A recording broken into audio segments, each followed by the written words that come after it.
Hello నమస్తే, welcome to ట్రయోవైబ్స్ media. So ఈ రోజు మన పాడ్కాస్ట్ లో కొన్ని ముఖ్యమైన అంశాల గురించి అయితే మనం చర్చించుకోబోతున్నాం. అవి ఏంటంటే పర్యావరణ పరిరక్షణ, ప్రకృతి వైపరీత్యాలు, వాతావరణ మార్పులు, పంచభూతముల యొక్క ప్రాముఖ్యత, భవిష్య తరాలకు మన వంతు బాధ్యత ఏంటి అన్న అంశాలపై మనమైతే ఈరోజు చర్చించుకోబోతున్నాం.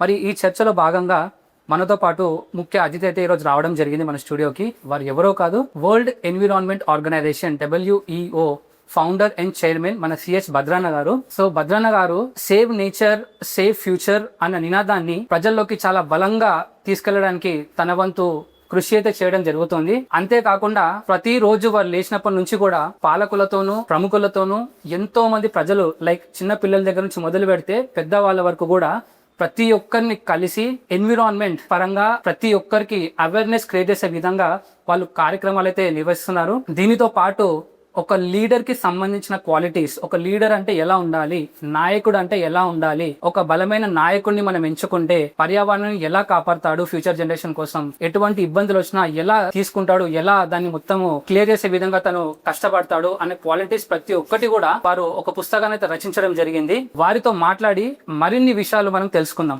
నమస్కారం భద్రన్న గారు. నమస్కారం శివ. ఎలా ఉన్నారన్నా? బాగున్నాను శివ, మీరు ఎలా ఉన్నారు? బాగున్నాను, thank you so much. So ఇప్పుడు మీరు రీసెంట్ గా చేస్తున్నటువంటి యాక్టివిటీస్ గురించి కొంచెం షేర్ చేస్తారన్న మా ప్రజలకు. ముందుగా మీ ట్రయోవైబ్స్ ఛానల్ కి, మీ సిబ్బందికి, మీ టీం అందరికి కూడా గ్రీటింగ్స్.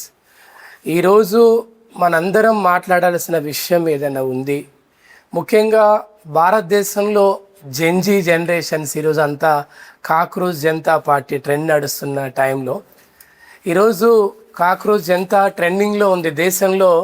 జస్ట్ ఒక ఇన్స్టా కానీ సోషల్ మీడియాలో తీస్తే ఒక 100 రీల్స్లో దగ్గరగా ఒక 40-50 రీల్స్ సోషల్ మీడియాని వాళ్ళు ఆక్యుపై చేశారు. ఈరోజు దేశంలో ఎందుకు ఇట్లాంటి పరిస్థితి వస్తూ ఉందంటే పరిపాలించే వాళ్ళకి సోయి లేదు ఈ దేశంలో. ముఖ్యంగా దేశాన్ని పాలిస్తున్నటువంటి గత 75 సంవత్సరాలుగా భారతదేశంలో ప్రధానంగా పర్యావరణ విధ్వంసం జరిగింది. పర్యావరణాన్ని ప్రేమించే వాళ్ళు, పర్యావరణ చట్టాల మీద అవగాహన ఉన్న వాళ్ళు ఎవరు కూడా సరిగ్గా పాలించలేదు.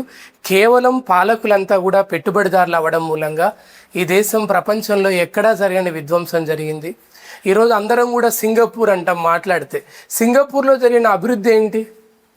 సింగపూర్లో ఏం జరిగింది? ఒకప్పుడు సింగపూర్ అనే దేశం ఒక సమాధుల దిబ్బ, భారతదేశం కంటే వెనుకబడ్డ ప్రాంతం, ఒక చిన్న ప్రాంతం.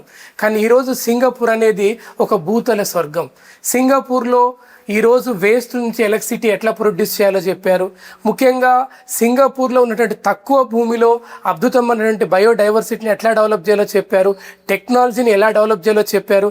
ముఖ్యంగా ఈరోజు స్మార్ట్ సిటీస్ అనేటువంటి పదానికి పూర్తి డెఫినేషన్ సింగపూర్ చూపించగలిగింది. అంటే భారతదేశంలో ఈరోజు ఉన్న యువత అందరూ కూడా డ్రగ్స్కి, కులాలకు, మతాలకు, ప్రాంతాలకి, ముఖ్యంగా జెండర్స్కి వాటికి ఇచ్చినంత ప్రాధాన్యత ఈరోజు బ్రతికే హక్కుని కోల్పోతున్నారు భారతీయులు. 140 కోట్లు 150 కోట్ల మంది జనాభాని ప్రపంచంలో అతిపెద్ద ప్రజాస్వామ్య దేశం, ప్రపంచానికి భారతదేశం విశ్వగురువు, ప్రపంచానికి భారతదేశం తప్ప మరొక దేశం ప్రత్యామ్నాయం లేదని చెప్పేసి మనం మూకుదంపడు ఉపన్యాసాలు చెప్తా ఉన్నాం. మన పాలకులు ఎక్కడా జరగని అభివృద్ధి అని చెప్తా ఉన్నారు. కానీ వాస్తవంగా చూస్తే ఈరోజు దేశంలో కనీసం గాలి పీల్చుకునే పరిస్థితి కూడా లేదు దేశంలో. అందుకే ప్రపంచ పర్యావరణ సంస్థ 2011లో మనం ఢిల్లీ కేంద్రంగా చేసుకొని save Delhi, clean Delhi, green Delhi అని మనం ఇండియా నడిబొడ్డున ఉన్నటువంటి, ఢిల్లీ నడిబొడ్డున ఉన్నటువంటి గేట్ వే ఆఫ్ ఏదైతే ఇండియా గేట్ ఉందో అక్కడ మనం ఢిల్లీని కాపాడండి, భారతదేశాన్ని కాపాడండి అని ఆ రోజు మనం పెద్ద ర్యాలీ నిర్వహించడం జరిగింది. ఆ ర్యాలీ పర్యావసనమే ఈరోజు భారత అత్యున్నత న్యాయస్థానం సుప్రీంకోర్టు కూడా ఢిల్లీని కాపాడండి అని చెప్పి పాలకులకు చెప్తా ఉంది. ఈరోజు నేతి బీరకాయలో నెయ్యి ఉండదని ఎంత సత్యమో స్వచ్ఛ భారత్, స్వస్థ భారత్ అంటే స్వచ్ఛ భారత్ ఉంటేనే సంపూర్ణ ఆరోగ్యవంతమైన భారత్ డెవలప్ అవుతుంది. ఒక దేశం అభివృద్ధి చెందాలంటే, ఒక దేశం జీడిపి పెరగాలంటే, ఒక దేశంలో ఉన్న మానవ వనరులు ప్రపంచంలోనే అత్యంత ఉన్నత స్థాయిలో ఉండాలి అంటే ఆ దేశంలో పర్యావరణం ముందు బాగుండాలి. పర్యావరణం అనేది ముందు బాగుంటేనే ఆ దేశం అభివృద్ధి అనేది చాలా వేగవంతంగా జరుగుతుంది. చిన్న దేశం తెలంగాణ కంటే చిన్న దేశమైన సింగపూర్ అనేది అనేక వాటికి ఎగ్జాంపుల్స్ అవుతున్నాయి. ఈరోజు పక్క రాష్ట్రంలో ఉన్న నారా చంద్రబాబు నాయుడు గారు నిన్నగాక మొన్న కూడా వారు సింగపూర్ వెళ్ళొచ్చారు. అంటే దేశంలో అనేక ఎగ్జాంపుల్స్కి, ఒక భారతదేశానికే కాదు ప్రపంచంలో అనేక ఎగ్జాంపుల్స్కి ఈరోజు సింగపూర్ అనేది ఒక మోడల్ స్టడీ అవుతుంది, ఒక కేస్ స్టడీ అవుతుంది. కాబట్టి ముఖ్యంగా మనం చేస్తున్న కార్యక్రమాల్ని ఈరోజు బడిని గుడిని కేంద్రంగా చేసుకొని మనం పనిచేస్తూ ఉన్నాం శివ. అంటే బడి అనేది మన అందరి జీవితంలో మన భవిష్యత్తుని రూపుదిద్దుకోవడానికి మనందరం కూడా స్కూల్లో చదువుకొని వచ్చాం. నేనైనా మీరైనా ఇక్కడ ఉన్న బ్రదర్స్ అందరూ కూడా. అదేవిధంగా మతం అనేది భారతదేశంలో ఈరోజు చాలా ఒక బలంగా పనిచేస్తూ ఉంది. ఇప్పుడు నేను మాట్లాడుతుంటే నా కింద కామెంట్స్ కూడా ఈయన ఏదో ఒక మతానికి వ్యతిరేకమని, ఈయన గతమంతా కూడా మతాన్ని తిట్టాడని అంటారు. ఈరోజు భారతదేశంలో ఏ రిలీజియన్ తీసుకున్నా, ఈ దేశంలో పుట్టిన జైనం తీసుకున్నా, బౌద్ధం తీసుకున్నా, లేదంటే ఇతర దేశాల్లో పుట్టి ఇక్కడికి వచ్చిన మతాలు తీసుకున్నా, అన్ని రిలీజియన్లో గాడ్ అనేది నేచరే. అంటే ఈరోజు భారతదేశం అనేది పండుగల దేశం కదా శివ. భారతదేశంలో ఏ పండుగ తీసుకున్నా నేచర్ కనెక్ట్ ఉంటుంది. శ్రీరామచంద్రుడు వనవాసం చేసిండు, జనవాసం చేయలే. ఆ రోజు కూడా ప్రజలంతా కూడా స్వార్థపరులు, ఈ జనాన్ని నమ్ముకుంటే నా ప్రాణాలు పోతాయని చెప్పి శ్రీరామచంద్రుడు కూడా చక్కగా వనవాసం చేసిండు. 14 సంవత్సరాలు ఆయన అడవిలో ఉండి చక్కగా అడవుల్ని కాపాడుకుంటా అందులో ఉన్నటువంటి గొప్ప ఆనందాన్ని, గొప్ప ప్రేమను అనుభవించాడు శ్రీరామచంద్రుడు. ఈరోజు శ్రీరామచంద్రుడు కూడా నిజంగా బ్రతుకుంటే ఈ దేశంలో ఒక గంట సేపు కూడా నేను ఈ దేశంలో ఉండను, నాకు ఈ దేహం కూడా వద్దంటాడు ఆయన. ఎందుకంటే ఎక్కడ చూసినా కూడా ఈరోజు భారతదేశంలో ఎక్కడ చూసినా నాతో పాటు మీతో పాటు ఎక్కడున్న 5గురిని ఒక్కసారి పిలిచి అడిగితే ప్రతి ఇంట్లో ఎవరో ఒకరు టాబ్లెట్ వేసుకుంటున్నారు. మన సంపాదనలో 20% నుంచి 50% కేవలం మెడిసిన్స్కే ఖర్చు పెడుతున్నాం మన అందరం. కరెక్ట్ అండి. ఈరోజు ఈ కెమెరాలు మన ఇద్దరిని బంధిస్తున్న ఈ బ్రదర్స్ కూడా వాళ్ళ ఇంట్లో ఎవరో ఒకరు టాబ్లెట్ మింగుతారు. లేదా రేపు పొద్దున ఈ వీడియో చూస్తున్న బ్రదర్స్ ఎవరైనా ఉంటే వాళ్ళ ఇంట్లో వాళ్ళ అమ్మనో, వాళ్ళ నాన్ననో, వాళ్ళ తాతనో, వాళ్ళ చుట్టాలో, వాళ్ళ అత్తనో, వాళ్ళ మామనో ఎవరో ఒకరు టాబ్లెట్స్ లేకుండా బతకలేని పరిస్థితి ఈరోజు భారతదేశంలో ఉన్న ప్రజల పరిస్థితి ఉంది. కరెక్ట్ అండి. మరి ఈరోజు భారతదేశంలో ఇప్పటికి కూడా అత్యంత గొప్పగా జీవ వైవిధ్యాన్ని కాపాడుతున్న అతి గొప్ప రాష్ట్రం, చిన్న రాష్ట్రం సిక్కిం ఉంది. ఎప్పుడన్నా వీలైతే సిక్కిం వెళ్దాం మనందరం.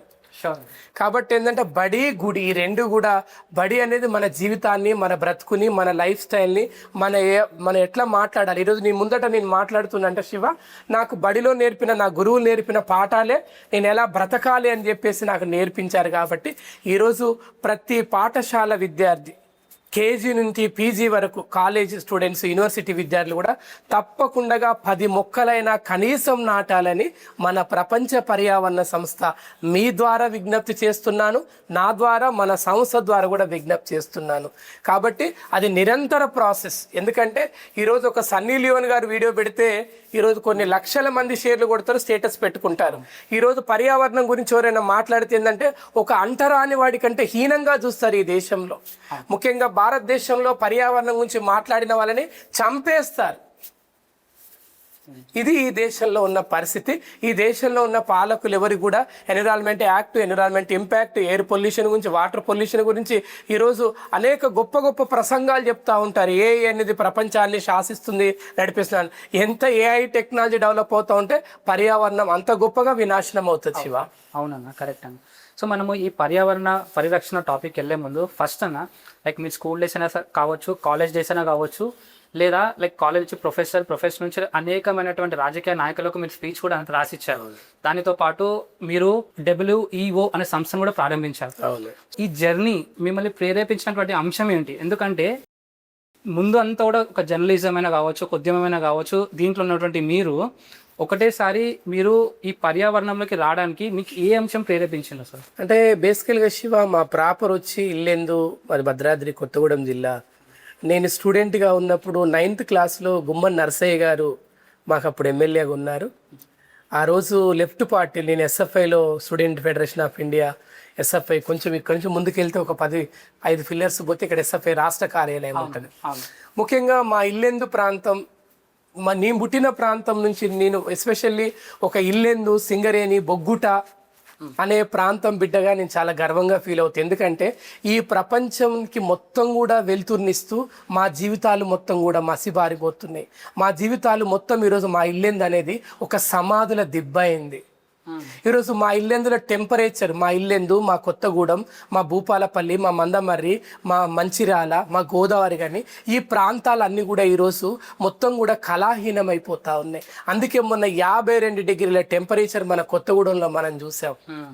కాబట్టి నేను పుట్టిన ఇల్లెందు అనేది బొగ్గుబాయి ప్రాంతం, సింగరేణి ప్రాంతం. మా తాత సింగరేణి ఎంప్లాయ్ అవ్వడం మూలంగా మేము ఇల్లెందులో ఉండడం మూలంగా, ఇల్లెందులో జేబిఎస్ ప్రభుత్వ ఉన్నత పాఠశాల చదువుకోవడం మూలంగా నాకు మా టీచర్లు, ఎస్పెషల్లీ మా గురువులు ఎప్పుడు కూడా అంటే మేము చదువుకున్న వాతావరణం నుంచే నేను ఒక పర్యావరణ ఉద్యమకారుడిగా తయారాను. నాకు పాఠాలు చెప్పడంలో వాస్తవంగా మా ఇంటి దగ్గర పరిస్థితి చాలా దారుణంగా ఉండేది. మా అన్నలు ఇద్దరు కూడా 10th క్లాస్ ఫెయిల్ అయినాక మా ఇంట్లో మా నాన్న చదవద్దని చెప్పి నన్ను బార్ షాప్లో తీసుకెళ్ళి జాయిన్ చేర్చారు. బార్ షాప్లో 300 రూపాయలకి నేను జాయిన్ అయినాక నన్ను రమా మేడం గారు అని చెప్పి మా సైన్స్ టీచర్ అనమాట. మేడం గారు ప్రస్తుతం భద్రాచలం ఎంఈఓగా ఉన్నారు. మేడం గారు నన్ను ఇంటికి పిలిపించి నీకు టాలెంట్ ఉంది, నువ్వు చదవాలి అంటే, జనరల్గా ఆ టైంలో మా నాన్న మాటలు, ఇద్దరు అన్నలు 10th ఫెయిల్ అయిపోయారు. వాస్తవంగా జనరల్గా ఏంటంటే ప్రజలు సైన్స్ కంటే నిజం కంటే అబద్ధాలను ఎక్కువ నమ్ముతారు. మా నాన్న చదువు మానేమని చెప్పాక 300 రూపాయలు బార్ షాప్లో చేరినాక మేడం గారు ఇంటికి పిలిపించి, మేడం గారు నువ్వు చదువుకోవాలి, నువ్వు చదువుతావని చెప్పి ఇక మేడం గారు చెప్పడంతో నేను మళ్ళీ బడి బాట పట్టాను. ఆ తర్వాత నేను ఎస్ఎఫ్ఐలోకి రావడం, స్టూడెంట్ ఫెడరేషన్ ఆఫ్ ఇండియా. అంటే నిజంగా నాకు ఇంత నాలెడ్జి, నేను ఇంత మంచిగా మాట్లాడుతున్నా, నేను ఒక బుక్ రాసినట్టే దానికి కారణం దాని అంతటి వెనకాల కూడా రమా మేడం గారు బ్లెస్సింగ్స్, వారు ఇచ్చినటువంటి, అంటే వారు పెట్టిన భిక్ష, అంటే ఒక విద్యార్థికి టీచర్ పెట్టే భిక్ష. అట్లా నేను తర్వాతకి 10th క్లాస్ పాస్ అయినాక ఇంటర్మీడియట్, యాక్చువల్గా నాకు లాయర్ అవ్వాలని డ్రీమ్ ఉండే. నాకు ఎక్కువగా నేను సోషల్లో నేను ఎప్పుడు టాపర్ని అనమాట. అంటే ఇప్పటికి కూడా పీజీ పిల్లలకి హిస్టరీ బుక్స్ ఏదన్నా ఆ సబ్జెక్ట్ ఏదైనా ప్రాబ్లం ఉంటే కూడా నేను చెప్పగలుగుతా. బుక్ చూడకుండా నేను లెసన్ చెప్పగలుగుతాను. నేను నాకున్న వీక్నెస్, స్ట్రెంత్ అది. ఆ తర్వాత ఇంటర్మీడియట్లో ఇల్లెందులో నేను జాయిన్ అయినాక బైపీసీలో, ఆ తర్వాతకి యాక్చువల్గా హెచ్ఈసి తీసుకొని లా చేయాలి. కానీ మేడం గారు ఇల్లెందులో అప్పటికి 60 మంది లాయర్లు ఉన్నారు, నువ్వు లా చేసి ఏం చేస్తావు, నువ్వు తప్పకుండా సైన్స్ టీచర్గా నాకు లెక్కన ఫ్యూచర్లో టీచర్గా వెళ్తే బాగుంటుంది కదా. అంటే ఒక టీచర్ ఇంపాక్ట్ అనేది విద్యార్థి మీద చాలా ఎక్కువ ఉంటుంది. అందుకే డబ్ల్యూఓ ప్రధానంగా మన వరల్డ్ ఎన్విరాన్మెంట్ ఆర్గనైజేషన్ ఎందుకు ఈరోజు పాఠశాలల్ని, దేవాలయాల్ని కేంద్రీకరించి పనిచేయాలని చెప్తుందంటే, ఒక భద్ర అంటే అయినా ఒక 300 రూపాయలకి బార్ షాపులో పని చేసుకునే భద్ర ఈరోజు నేను ఒక్కొక్కసారి స్పీచ్ ఇస్తే 10,000, 20,000, 50,000 తీసుకుంటా. ఒక్కొక్క రోజు ఫుల్ డేకి 1 lakh కూడా తీసుకుంటా. అంటే 300 రూపాయలకి బార్ షాప్లో పనిచేసుకునే ఒక సాధారణమైన భద్ర మీ ముందు కూర్చొని ఈరోజు లెక్చర్ ఇస్తున్నానంటే దానికి కారణం ఆ రోజు నేను ఆ స్కూల్లో చదువుకోవడం మూలంగా. ఆ తర్వాత నేను ఎస్ఎఫ్ఐలోకి 9th క్లాస్లో రావడం, 7th క్లాస్లోనే నేను ఎస్ఎఫ్ఐలోకి రావడం. కొంచెం మా మేడం గారికి విద్యార్థి సంఘాలంటే ఎక్కడ చెడిపోతున్నా అని చెప్పేసి కొంచెం, అంటే ఒక పక్క టీచర్, ఒక పక్క తల్లి ప్రేమ కాబట్టి అట్లా నేను విద్యార్థి జమాలకు రావడం. ఫస్ట్ టైం గుమ్మన్ నరసయ్య గారు, అప్పుడు వారు ఎమ్మెల్యేగా ఉన్నారు, అంటే ఇప్పుడు వారి బయోగ్రఫీ కూడా సినిమాగా వస్తూ ఉంది. ఆ తమ్ముడు పరమేశ్ అని చెప్పి చాలా బాగా తీస్తున్నాడు, పాన్ ఇండియా మూవీ. దానికి శివకుమార్ గారు హీరోగా నటిస్తూ ఉన్నారు. వారు చాలా గొప్ప నాయకులు. గుమ్మ నరసయ్య గారు ఎంత గొప్ప నాయకులు అంటే అసెంబ్లీకి సైకిల్ మీద వచ్చారు. అంటే పుచ్చలపల్లి సుందరయ్య గారు పార్లమెంట్కి సైకిల్ మీద పోయినట్టు చదువుకుంటే కానీ మనం చూడలే. అంటే మీరు కూడా చూడలేదు గుమ్మ నరసయ్య గారు, మేము చూసాం. ఎందుకంటే మా ఎమ్మెల్యే అవ్వడం, ఎస్పెషల్లీ అక్కడ సిపిఐ ఎమ్మెల్యే పార్టీ ఒక మంచి నాయకుడిని ప్రజలు కూడా ఆయన్ని 6 సార్లు ఎమ్మెల్యేగా గెలిపించారు. అప్పుడు మేము ఎస్ఎఫ్ఐ వామపక్ష పార్టీల ఆధ్వర్యంలో మా దగ్గర బుగ్గవాగా అని ఉంటుంది ఇల్లెందుల. అంటే ఇల్లెందు, కొత్తగూడెం, ఖమ్మం, మహబాద్, నర్సంపేట ఏరియా వాళ్ళందరూ కూడా ఆ బుగ్గవాగ అంటే ఊర్లో కనెక్టివిటీ అనమాట. అవతల సైడ్ పోతే బస్ స్టాండ్, యువతల సైడ్ అంటే అప్పుడు బాగా వర్షాలు వచ్చినప్పుడు కనెక్టివిటీ లేక ఆ బుగ్గవాగ్ అని ఉంటుంది. ఆ బుగ్గవాగ్ దగ్గర లెఫ్ట్ పార్టీల ఆధ్వర్యంలో ధర్నా జరుగుతూ ఉంది, సిపిఐ, సిపిఎం, ఎంఎల్ పార్టీ. అంటే ఆ రోజు సింగరేణి కార్మికులు సమ్మె చేస్తూ ఉన్నారు. అప్పుడు నేను 9th క్లాస్లో ఉన్నాను, నేను అరెస్ట్ అయ్యాను వాళ్ళతో పాటు. 9th క్లాస్లో. అంటే అప్పుడు వాళ్ళంతా పెద్ద పెద్దోళ్ళు, వాళ్ళంతా లెజెండ్స్, వాళ్ళంతా వాళ్ళ గురించి మాట్లాడే స్థాయి కూడా మంది కాదు అప్పుడు. అప్పుడు కమ్రేడ్ గుగ్గుల ధర్మానాయక్ గారు అని సిపిఎం పార్టీ డివిజన్ కార్యదర్శి ఉండే గుగ్గుల ధర్మానాయక్ గారు నన్ను బాగా ఎంకరేజ్ చేసేది. అంటే నిజంగా చెప్పాలంటే నేను ఎస్ఎఫ్ఐలోకి రావడం, నాకు పొలిటికల్గా గుగ్గుల ధర్మానాయక్ గారు నా పొలిటికల్ గురువు అనమాట. ఆయన చనిపోయారు ఈ మధ్య, పాపం క్యాన్సర్ వచ్చి. గొప్ప లీడర్ ఆయన. అంటే నమ్మిన సిద్ధాంతాల కోసం కడదాకా ఎర్రజెండా నీడలో బ్రతికి ఎర్రజెండా నీడలోనే వారు చనిపోవడం జరిగింది. వారికి కూడా ఈ సందర్భంగా నివాళులు అర్పిస్తున్నాను. ఎందుకంటే అట్లాంటి లెజెండ్స్ ఉండడం మూలంగానే నేను ఈరోజు మీ అందరితో మాట్లాడగలుగుతున్నాను. ఆ తర్వాత నేను ఎస్ఎఫ్ఐ డివిజన్ ప్రెసిడెంట్ అవ్వడం, ఒక పక్క ఇంటర్మీడియట్, అప్పటిదాకా కాలేజీ హిస్టరీలో ఒక ప్రైజ్ యూనివర్సిటీ దాకా ఎవరు తీసుకురాలే. నేను వెళ్ళి యూనివర్సిటీకి వెళ్ళి బెస్ట్ ఎలక్షన్ కాంపిటీషన్లో బెస్ట్ స్పీకర్ అవార్డు తేవడంతో కాలేజీ మొత్తం కూడా నా పేరు మారుమోగింది. అట్లా నేను ఇంటర్మీడియట్లో ఉన్నప్పుడు ఒక పక్క ఎస్ఎఫ్ఐ డివిజన్ ప్రెసిడెంట్గా, ఆ తర్వాతకి అనేక ఉద్యమాలలో ఉంటూ తర్వాతకి నా ఇంటర్మీడియట్ అయిపోయినాక మా ఇంట్లో మళ్ళీ చదువు మానేమన్నారు. ఇంటర్మీడియట్ తర్వాత మనకు డబ్బులు లేవు కదా, డబ్బులు లేవు, చదువు అంటే ఇంట్లో వాళ్ళకు కూడా దాని విలువ తెలియదు. ఆ తర్వాతకి నేను అనుకోకుండా మళ్ళీ ఇట్లనే అప్పుడు ఎస్ఎఫ్ఐ రాష్ట్ర క్లాసెస్లో ఆ చంద్ అన్న వాళ్ళందరితో నేను విజయవాడ వెళ్ళి చూశాక, Vijayawada SRR and CVR government degree college అంటే సీనియర్ ఎన్టీ రామారావు మా కాలేజ్ స్టూడెంట్. అంటే ఎన్టీ రామారావు గారు అక్కడ ఆయన నిమ్మకూరు నుంచి వచ్చి పాలు పోసి మా కాలేజ్ స్టూడెంట్గా ఆయన ఇంటర్మీడియట్ చదువుకున్నారు. అట్లా మా SRR college government degree college Vijayawada, ఇప్పటికీ ఆ కాలేజ్కి 80 సంవత్సరాల చరిత్ర ఉన్నది. అంటే first Andhra university Vijayawada SRR కాలేజీలోనే పెట్టారు క్యాంపస్. ఆ ఎస్ఆర్ఆర్ కాలేజీలో నేను ఇక్కడ నుంచి వెళ్ళినప్పుడు ఒక చిన్న ఊరే దిల్లందు. విజయవాడ అప్పటికే ఎడ్యుకేషన్ పరంగా, కొంత రౌడిజం పరంగా, పొలిటికల్ పరంగా ఉమ్మడి రాష్ట్రంలో విజయవాడకు ఒక చరిత్ర ఉన్నది. మరి విజయవాడ అనేది ఎవ్వరు పోయినా కూడా ఇది నా ఊరు, ఇది నా ప్రాంతం. అంటే విజయవాడకున్న గొప్పతనం ఏంటంటే 10 రూపాయలు ఉంటే కూడా తినేసి ఉండొచ్చు, తిండి లేకపోతే పైగా దుర్గమ్మ దగ్గరికి వెళ్ళి అన్నం తిని పడుకోవచ్చు. అట్లా విజయవాడలో నేను డిగ్రీ జాయిన్ అయిన సాయంత్రం ఎస్ఎఫ్ఐ మీటింగ్ జరిగినప్పుడు నేను కాలేజ్ ఇన్ఛార్జ్. ఆ కాలేజ్ ఏందో తెలియదు నాకు, అందులో స్ట్రెంత్ తెలియదు. అప్పటికి మా నగర అధ్యక్షుడు సాయిబాబా గారిని చంపేశారు.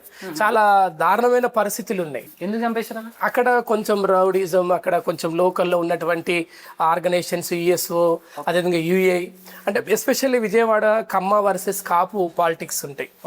ఆ దురదృష్టం ఏంటంటే సిపిఎం పార్టీ కోసం పనిచేస్తున్నటువంటి లెఫ్ట్ పార్టీలో పనిచేస్తున్న నాయకులైతే అట్లా గెలిపారు. మళ్ళీ అక్కడ రాంగ్ ఏంటంటే only TDP versus Congress, YSRCP versus Congress అట్లా ఉంటుంది.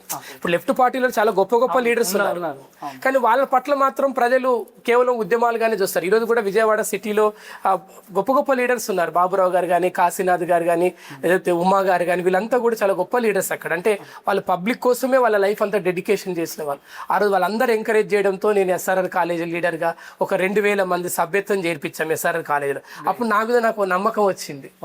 అంటే 3 సంవత్సరాల పాటు ఆర్గనైజేషన్ లేని కాలేజీలో మనం ఒక 2000 మంది సభ్యత్వం చేపించి మన ఆల్ ఇండియా అధ్యక్షుడితోని ఆల్ ఇండియా జాతా మీటింగ్ పెట్టి అట్లా నాకు తెలియకుండానే నేను ఒక లీడర్గా ఎదుగుతున్నానని చెప్పేసి నాకు కాన్ఫిడెన్స్ వచ్చింది శివ. ఆ తర్వాత నేను నా డిగ్రీ కంప్లీట్ అయింది. మా డిగ్రీలో 4 పాస్ అయ్యి, మొత్తం మీద 48 మెంబర్స్ 4 పాస్ అయినా, అందులో నేను కూడా ఉన్నాను. అంటే స్టూడెంట్ ఆర్గనైజేషన్లో పనిచేసే వాళ్ళందరూ కూడా బాగా చదువుతారు బేసికల్గా. చాలా మంది ఏంటంటే ఇప్పుడు ఏంటంటే స్టూడెంట్ ఆర్గనైజేషన్తో నేను ఏమంటున్నానంటే మీ వీడియో చూస్తున్న వాళ్ళు కూడా పేరెంట్స్ని, మీ విద్యార్థులను తప్పకుండా విద్యార్థి సంఘాల్లో పనిచేయించండి. అది లెఫ్టా, రైటా, స్ట్రైటా, వెయిట్ అని పక్కన పెడితే, ఎందుకంటే వాడికి లోకం అంటే తెలుస్తుంది, వివిధ వర్గాల ప్రజలతోటి కనెక్టివిటీ ఉంటుంది, ఆ ప్రజల యొక్క జీవన విధానం తెలుస్తుంది, ఆ విద్యార్థుల సమస్యలు తెలుస్తాయి. ఈరోజు చాలా మంది పేరెంట్స్ నన్ను కలవడానికి వచ్చినప్పుడు, సార్ నాకు టైం ఇవ్వండి, మా పిల్లలకి కౌన్సిలింగ్ ఇవ్వండి, మీరు మా ఇంటికి రండి అంటే నేనేందంటే అవన్నీ అక్కడ నేర్చుకోవడం మూలంగానే మాట్లాడగలుగుతున్నా. అట్లా నా డిగ్రీ విజయవాడలో అయిపోయింది. ఆ తర్వాత నా MSc Acharya Nagarjuna city Guntur, MSc environment science. అప్పుడు నేను ఫస్ట్ ఆక్వాకల్చర్ చేరినప్పుడు ఫస్ట్ డే నన్ను యూనివర్సిటీలో, నాగార్జున యూనివర్సిటీలో నా పేరు అడగలేదు, నా కులం అడిగారు.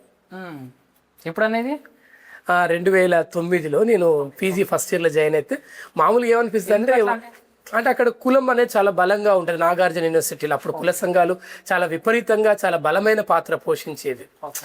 అదొక దురదృష్టం, ఎందుకంటే ఇప్పుడు లేదు అది. ఇప్పుడు వస్తున్న జనరేషన్లో అది లేదు. దాదాపుగా 2009 అంటే నియర్లీ ఇప్పుడు 2026 ఉన్నాం మనం. అప్పుడు నా క్యాస్ట్ అడిగినప్పుడు నాకు ఎందుకో బాధ అనిపించి నేను వెంటనే మా ఫ్రెండ్, నా డిగ్రీలో అశోక్ అని ఉంటాడు, మేము అందరం డిగ్రీలో ఉన్నప్పుడు ఒకే ప్లేట్లో తినేది. ఇప్పుడు కూడా చాలా మంది ఫ్రెండ్షిప్లో మన అందరం ఒకే ప్లేట్లో తింటాం. అంటే ఫ్రెండ్షిప్ లో కులము, మతం, ప్రాంతం అడగం మనం. కరెక్ట్. ఇప్పుడు జస్ట్ మనం ఏదైనా ఊరెళ్ళామనుకోవడం, మన పరిచయం అయితే ఫ్రెండ్షిప్ చేస్తాం తప్ప. అప్పుడు నాకు బాధ అనిపించింది, నా ఇయర్ ఎంఎస్సి క్యాన్సిల్ చేసుకున్నాను, క్యాంపస్ కాలేజ్ వెళ్ళడం మానేసిన. ఆ తర్వాత నేను మళ్ళీ రీఅడ్మిషన్ జాయిన్ అయ్యి ఎన్విరాన్మెంట్ సైన్స్ మార్చుకొని అట్లా ఇప్పటికీ నాకు నాగార్జున యూనివర్సిటీ అనగానే నాకు ఆ క్యాస్ట్, ఆ గొడవలు, ఆ జనాలు, అప్పుడు జరిగినటువంటి సిచ్యువేషన్స్ ఇప్పటికి కూడా నన్ను వేధిస్తూ ఉంటాయి. ఇప్పుడు అట్లా లేదు. ఇప్పుడు చాలా బాగుంది. ఇప్పుడు వచ్చే స్టూడెంట్స్ అందరూ కూడా చాలా అద్భుతంగా ఆలోచిస్తున్నారు. ఇప్పుడు అక్కడ ఉన్న విద్యార్థి సంఘాలు కూడా దాదాపుగా ఇంత ముందున్నటువంటి వీసీ గారు ఎవరైతే ఉన్నారో విఎన్ రావు గారు వారి హయాంలో ఈ కుల సంఘాలన్నీ కూడా నిర్మూలించారు. విఎన్ రావు గారు వీసీ ఉన్నప్పుడు ఆచార్య నాగార్జున విశ్వవిద్యాలయంలో వీటన్నిటి కూడా నిర్మూలించి ఈరోజు యూనివర్సిటీలో చాలా మంచి వాతావరణం ఉంది. దాదాపుగా 400-500 ఎకరాస్ ఉంటుంది మా క్యాంపస్. ఆ వాతావరణం నేను ఎన్విరాన్మెంట్ సైన్ చేస్తున్నప్పుడు ఓకే నేను తప్పకుండా ఎన్విరాన్మెంట్గా ఒక అసిస్టెంట్ ప్రొఫెసర్గా వెళ్ళాలని, ఆ తర్వాత ఏలూరులో నేను జాబ్ చేయడం అసిస్టెంట్ ప్రొఫెసర్గా, ఆ తర్వాత తెలంగాణ ఉద్యమంలో కొండా లక్ష్మణ్ బాపూజీ గారు ఇక్కడే ఆర్టీసీ క్రాస్ రోడ్ నుంచి కొంచెం ముందుకు ఎత్తుంటుంది. వారు నేను మాట్లాడే విధానం నచ్చి నన్ను ఢిల్లీకి రమ్మండం, నేను ఢిల్లీకి వెళ్ళి వారి రూమ్లో ఉండి, అంటే కేసీఆర్ గారికి ఫస్ట్ పార్టీ పెట్టినప్పుడు ఇల్లు ఇచ్చారు కొండా లక్ష్మణ్ బాపూజీ గారు. 1969లో ఆయన రిజైన్ చేసి మళ్ళీ ఏ పార్టీలోకి పోలేదు ఆయన. అట్లాంటి ఒక లెజెండ్తో కలిసి పనిచేసాం. ఇప్పుడు మనం చూస్తే ఏమనిపిస్తుంది అంటే గత 12 సంవత్సరాలుగా తెలంగాణలో డెవలప్ అయింది ఏంటంటే పొల్యూషన్ డెవలప్ అయింది, ఇంకేం కాలేదు. తెలంగాణలో ఉంటున్న సహజ వనరులన్నీ కూడా అమ్మకానికి గురైపోయినాయి, దోపిడీకి గురైపోయినాయి. ఎవ్వరూ ఇది మాట్లాడట్లేదు. ఇంతకుముందు కేసీఆర్ గారు మాట్లాడారు. కేసీఆర్ గారు గవర్నమెంట్లో నేను హుస్సేన్ సాగర్ని ప్రక్షాళన చేస్తే అందరూ చెంబుతో ముంచుకొని దాగిపిస్తా అన్నారు. కనీసం నిలబడ్డట్టు కూడా లేదు కదా ఈరోజు. కేసీఆర్ గారు ఒక ప్రపంచ స్థాయి నాయకుడు, విజనరీ లీడరు. అసలు తెలంగాణ అనే పదాన్ని ఆయనే కనిపెట్టిండని చెప్పేసి చెప్తా ఉంటారు కొంతమంది. కానీ ఆయన కంటే ముందు చాలామంది చనిపోయిళ్ళు, చాలామంది జీవితాలు త్యాగం చేశారు. ఒక బెల్లి లలితక్క కానీ, మారోజు వీరన్న గారు కానీ, లేకపోతే శ్రీకాంతాచారి గారు కానీ, సిరిపురం యాదయ్య గారు కానీ, కొండలక్ష్మణ్ బాపూజీ గారి, చాకలి ఐలమ్మ గారు కానీ, మొట్టమొదట అమరుడు తెలంగాణ కోసం సాయుధ పోరాటంలో అమరుడైనటువంటి దొడ్డి కొమరయ్య గారు, వీళ్ళెవ్వరికి కూడా అంత త్యాగం వాళ్ళు చేసిన, అంటే ప్రాణం కంటే గొప్ప త్యాగం ఏముంది ప్రపంచంలో? కాదు శివ, ఇప్పుడు నేను చనిపోవడం కంటే గొప్ప విషయం ఏముంటుంది శివ? కాబట్టి 12 సంవత్సరాలలో తెలంగాణలో అత్యధికంగా కాలుష్యం చేరి చివరికి ఎక్కడ చేరామంటే ఢిల్లీ తర్వాత తెలంగాణ అత్యధిక కాలుష్యం ఉంది ఈరోజు. సో ఢిల్లీ తర్వాత సెకండ్ ప్లేస్ ఇది. అట్లా నేను అసిస్టెంట్ ప్రొఫెసర్గా జాబు తెలంగాణ ఉద్యమంలో రిజైన్ చేసి బాపూజీ గారితో పాటు ఢిల్లీ వెళ్ళి ఆ రోజు ఉద్యమంలో విమలక్క గారు కానీ, సోగార బేగం అక్క కానీ, అద్దంకి దయాకర్ అన్న కానీ వీళ్ళందరితో కలిసి పనిచేసి పిడమర్తి రవన్న వాళ్ళ అన్నగారు మా అందరికి సూపర్ సీనియర్. వాళ్ళ అన్నగారు నేను ఎస్ఎఫ్ఐలో పనిచేస్తున్నప్పుడు రామకృష్ణ అన్న ఉండే, ఆయన ప్రజల కోసమే ఆయన జీవితాన్ని, వ్యక్తిగత జీవితాన్ని కూడా త్యాగం చేసి ఆయన గొప్ప లీడర్ అయినా. అంటే మేము వాళ్ళందరినీ చూసి అరే వాళ్ళకంటే మనం బెటర్గా ఉండాలని తయారైన. ఇప్పుడు లీడర్షిప్ ఎట్లుందంటే మొత్తం అసలు ఒక మనిషిని చూసి ఇంకో మనిషి అసలు నమ్మేటట్టు కూడా లేదు. అంటే ఇప్పుడు శివ ముందట పోగుతారు, శివ పోయినాక ఏమో శివ దగ్గర ఏదో వేస్ట్ గారు చెత్తగాడని చెప్పి అంటే మానసికంగా కూడా పొల్యూటెడ్ అయిపోయారు మనుషులు. ఇప్పుడు వరల్డ్ ఎన్విరాన్మెంట్ ఆర్గనైజేషన్ సంస్థ మీరు నిర్వహించారు, ఒక అధ్యక్షుడిగా మీ బాధ్యత ఏంటండి? నా బాధ్యత అధ్యక్షుడిగా నిరంతరం కూడా ఫస్ట్ మన ఎజెండాలో ప్రజలందరినీ కూడా చైతన్యం చేయాలి. అంటే ప్రపంచ మహమ్మారి అనేక సందర్భాలలో కూడా మన కరోనా చూస్తాం. నాకు తెలిసి మీరు కరోనా చూసారు, ఇక్కడ ఉన్న అందరూ కూడా కరోనా తెలుసు. ఫస్ట్ ఏమైంది, కరోనా రాకుండా ఏం జాగ్రత్తలు తీసుకోవాలి? మాస్క్ వాడాలి, చేతులు నీట్గా కడుక్కోవాలి, especially public gathering, mass gathering ఉండొద్దు అనుకున్నాం మనం. కరోనా టైంలో మనం డబ్ల్యూ ఆఫీస్ ఓపెన్ చేసి దాదాపుగా డైలీ 150 మంది నేను కలిసేది. అదేవిధంగా కరోనా టైంలో చనిపోతే చాలా మంది కూడా అంత్యక్రియలు మనం నిర్వహించాం. అంటే మనం ఏదో దేశాన్ని ఉద్ధరించామని చెప్పట్లేదు, మనకున్న దాంట్లో మనకు తెలిసిన వాళ్ళు, ఎస్పెషల్లీ ఒక మిత్రుడు రమణ అని బాగా దగ్గరైన చేనేత ఉద్యమాల్లో ఉండేవాడు. ఆయన కరోనా వచ్చి చనిపోతే ఆయన పక్కన వాళ్ళు చాలా మంది రాలేదు. మేము డెడ్ బాడీని తీసుకెళ్లి మోసి అందరికి కూడా వీడియో కాల్ చేసి వైరల్ చేసి అంటే వాళ్ళందరికీ పంపించాం. ఇక్కడ నేను ఏం చెప్తున్నానంటే అధ్యక్షుడిగా అనేది రేపు పొద్దున అధ్యక్షుడు శివ కూడా కావచ్చు, ఇది రాజ్యాంగ పదవి కాదు. భారత రాష్ట్రపతి ఇప్పుడు ముర్ము గారు ఇవాళ బర్త్డే వారిది, వారికి కూడా మీ ద్వారా బర్త్డే గ్రీటింగ్ చెప్తా ఉన్నాను. ఎవరైనా కూడా ఒక సంస్థ వాళ్ళు పెడుతున్నారంటే ఆ సంస్థ అనేది సమాజంలో కొన్ని మార్పులు తీసుకురావాలి. అంటే ఈ దేశంలో చదువుకి మహిళలందరూ చదువుకోవడానికి ప్రధానమైన కారణం మీ అమ్మ అయినా మా అమ్మ అయినా ఇక్కడ ఉన్న వాళ్ళ అమ్మలు చదువుకోవడానికి కారణం సరస్వతి దేవతని మనం అంతకంటే ఈ దేశంలో చదువుల తల్లి సరస్వతి అంటే సావిత్రిబాయి పూలే. అంటే వాళ్ళు సత్యశోధక సమాజాన్ని వాళ్ళు స్టార్ట్ చేశారు. అవును, ఆ సత్యశోధక సమాజ్ అనేది పూణే నగరంలో ఇప్పటికి కూడా ఉంది.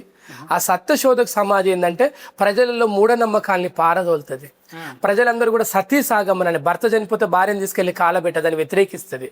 ముఖ్యంగా అంటరానితనాన్ని వ్యతిరేకిస్తుంది. అంటే శివ పెద్ద కులం, భద్ర తక్కువ కులం, లేదంటే XY ఇక్కడ మానవులంతా కూడా 23 జతల క్రోమోజోమ్లు కలిస్తేనే మనం అందరం పుడతాం. XY క్రోమోజోమ్ కలిస్తేనే మనం పుట్టాం, అంతే. దానికి ఇంకా వేరే ఏం లేదు ఇక్కడ. ఫార్ములా ప్రపంచంలో భారతదేశం తప్ప మిగతా దేశాలను ఇండియా దాటి వెళ్ళినప్పుడు అక్కడ రేసిజం ఉంటుంది, రెడ్ వైట్ బ్లాక్. ఇంకా భారతదేశంలోకి వచ్చినాక వీడు తక్కువ కులం అంటే ప్రపంచంలో చూస్తేనేమో 3 వర్ణాలు ఉన్నాయి, భారతదేశంకి వస్తే చాతుర్వర్ణ వ్యవస్థ ఉంది. అంటే ఇక్కడ అత్యంత నీచమైనటువంటి వర్ణం అని చెప్తాం మనం. దాన్ని వ్యతిరేకిస్తూ సత్యశోధక సమాజ్ పనిచేసింది.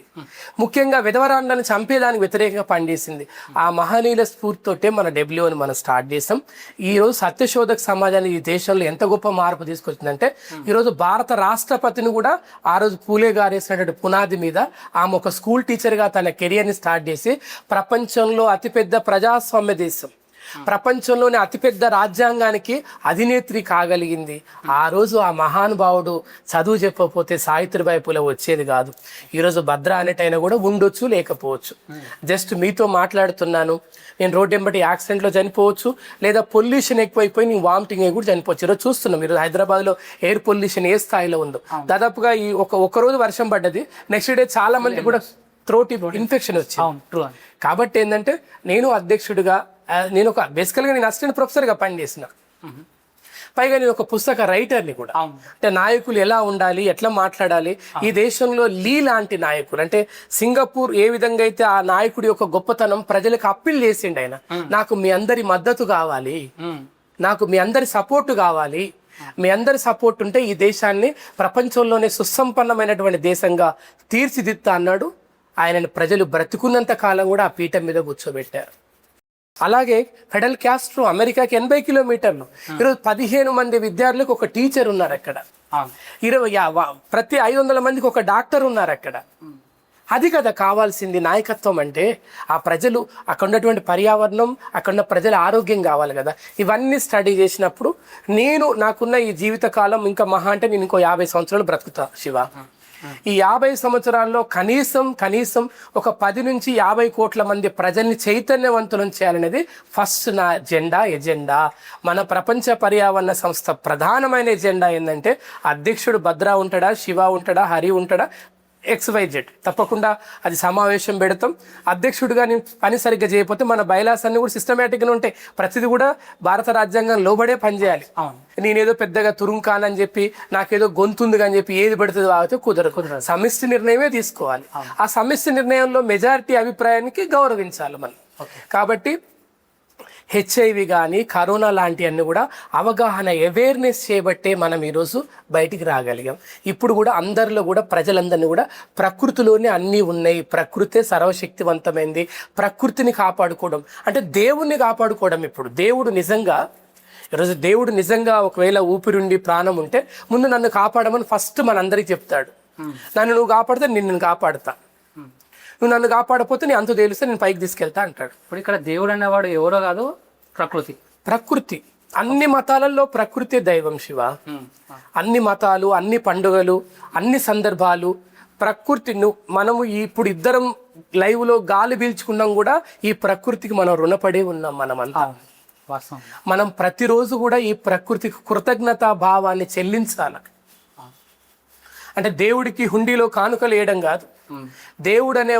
దేవుడు ప్రకృతి. ఆ ప్రకృతికి మనం చేయాల్సింది ఏంటంటే మొక్కలు నాటాలి, ప్లాస్టిక్ వాడకాన్ని తగ్గించాలి, పబ్లిక్ ట్రాన్స్పోర్టేషన్స్ అందరూ కూడా వాడాలి. ఇప్పుడు నేను ఎవ్రీడే పొద్దున వచ్చేటప్పుడు నా ఆఫీస్కి తొందరగా నేను ర్యాపిడో ఊబర్ బుక్ చేసుకొని వస్తాను.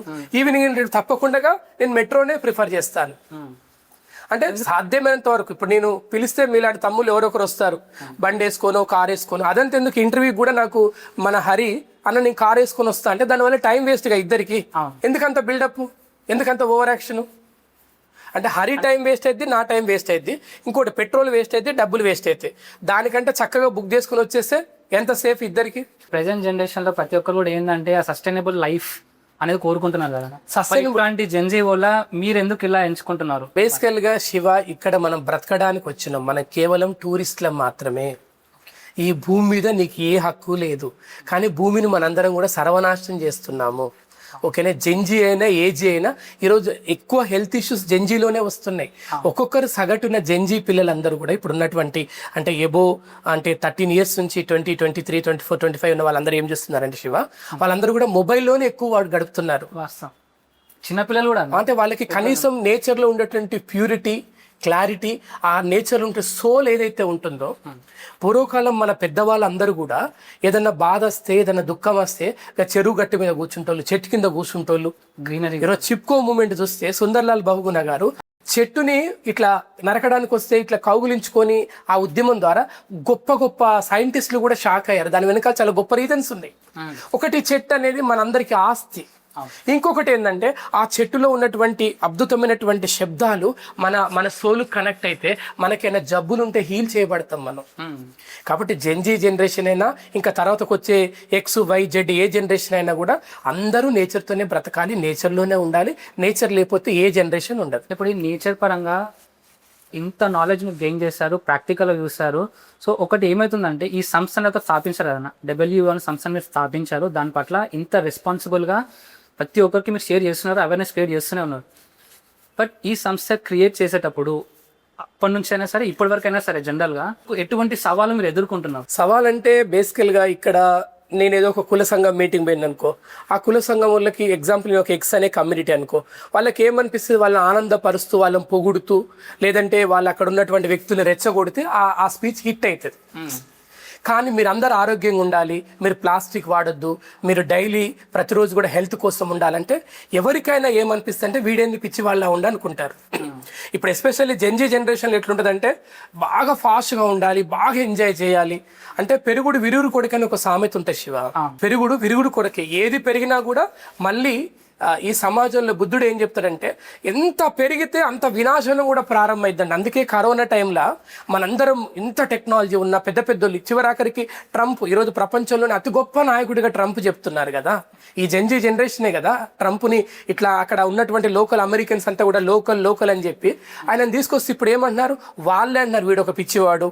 ఈరోజు రేవంత్ రెడ్డి గారి ప్రభుత్వం కూడా హైదరాబాద్ ఆయన పేరు పెడుతుంది అక్కడ అమెరికన్ కన్సల్టెన్సీ ఆ రోడ్డుకి మొత్తం కూడా. ఈరోజు అందరూ కూడా గొడవలు చేస్తూ ఉన్నారు. అంటే ఏంటంటే పెరిగిపోయింది బాగా. అంటే మనిషి తన అనాలోచిత నిర్ణయాలు ఎంత పెరిగిపోతే అంత వినాశనానికి, విధ్వంసానికి మనిషి దగ్గర అవుతా ఉంటాడు. ఈరోజు అన్నిట్లో దగ్గరైన మనిషి చావుకు అతి దగ్గరలో ఉన్నాడు. అన్నిట్లో దగ్గర ఉన్న మనిషి చావుకు అతి సమీపంలో ఉన్నాడు. ఇక దాని నుంచి తప్పించుకోలేడు కదా. కాబట్టి ఏంటంటే మన ఆర్గనైజేషన్ అదే చెప్తా ఉంది, let us unite, protect our environment. పర్యావరణ పరిరక్షణకై సమస్త పర్యావరణ విశ్వ మానవులంతా ఏకమవుదాం అంటున్నాం ఈరోజు మనం.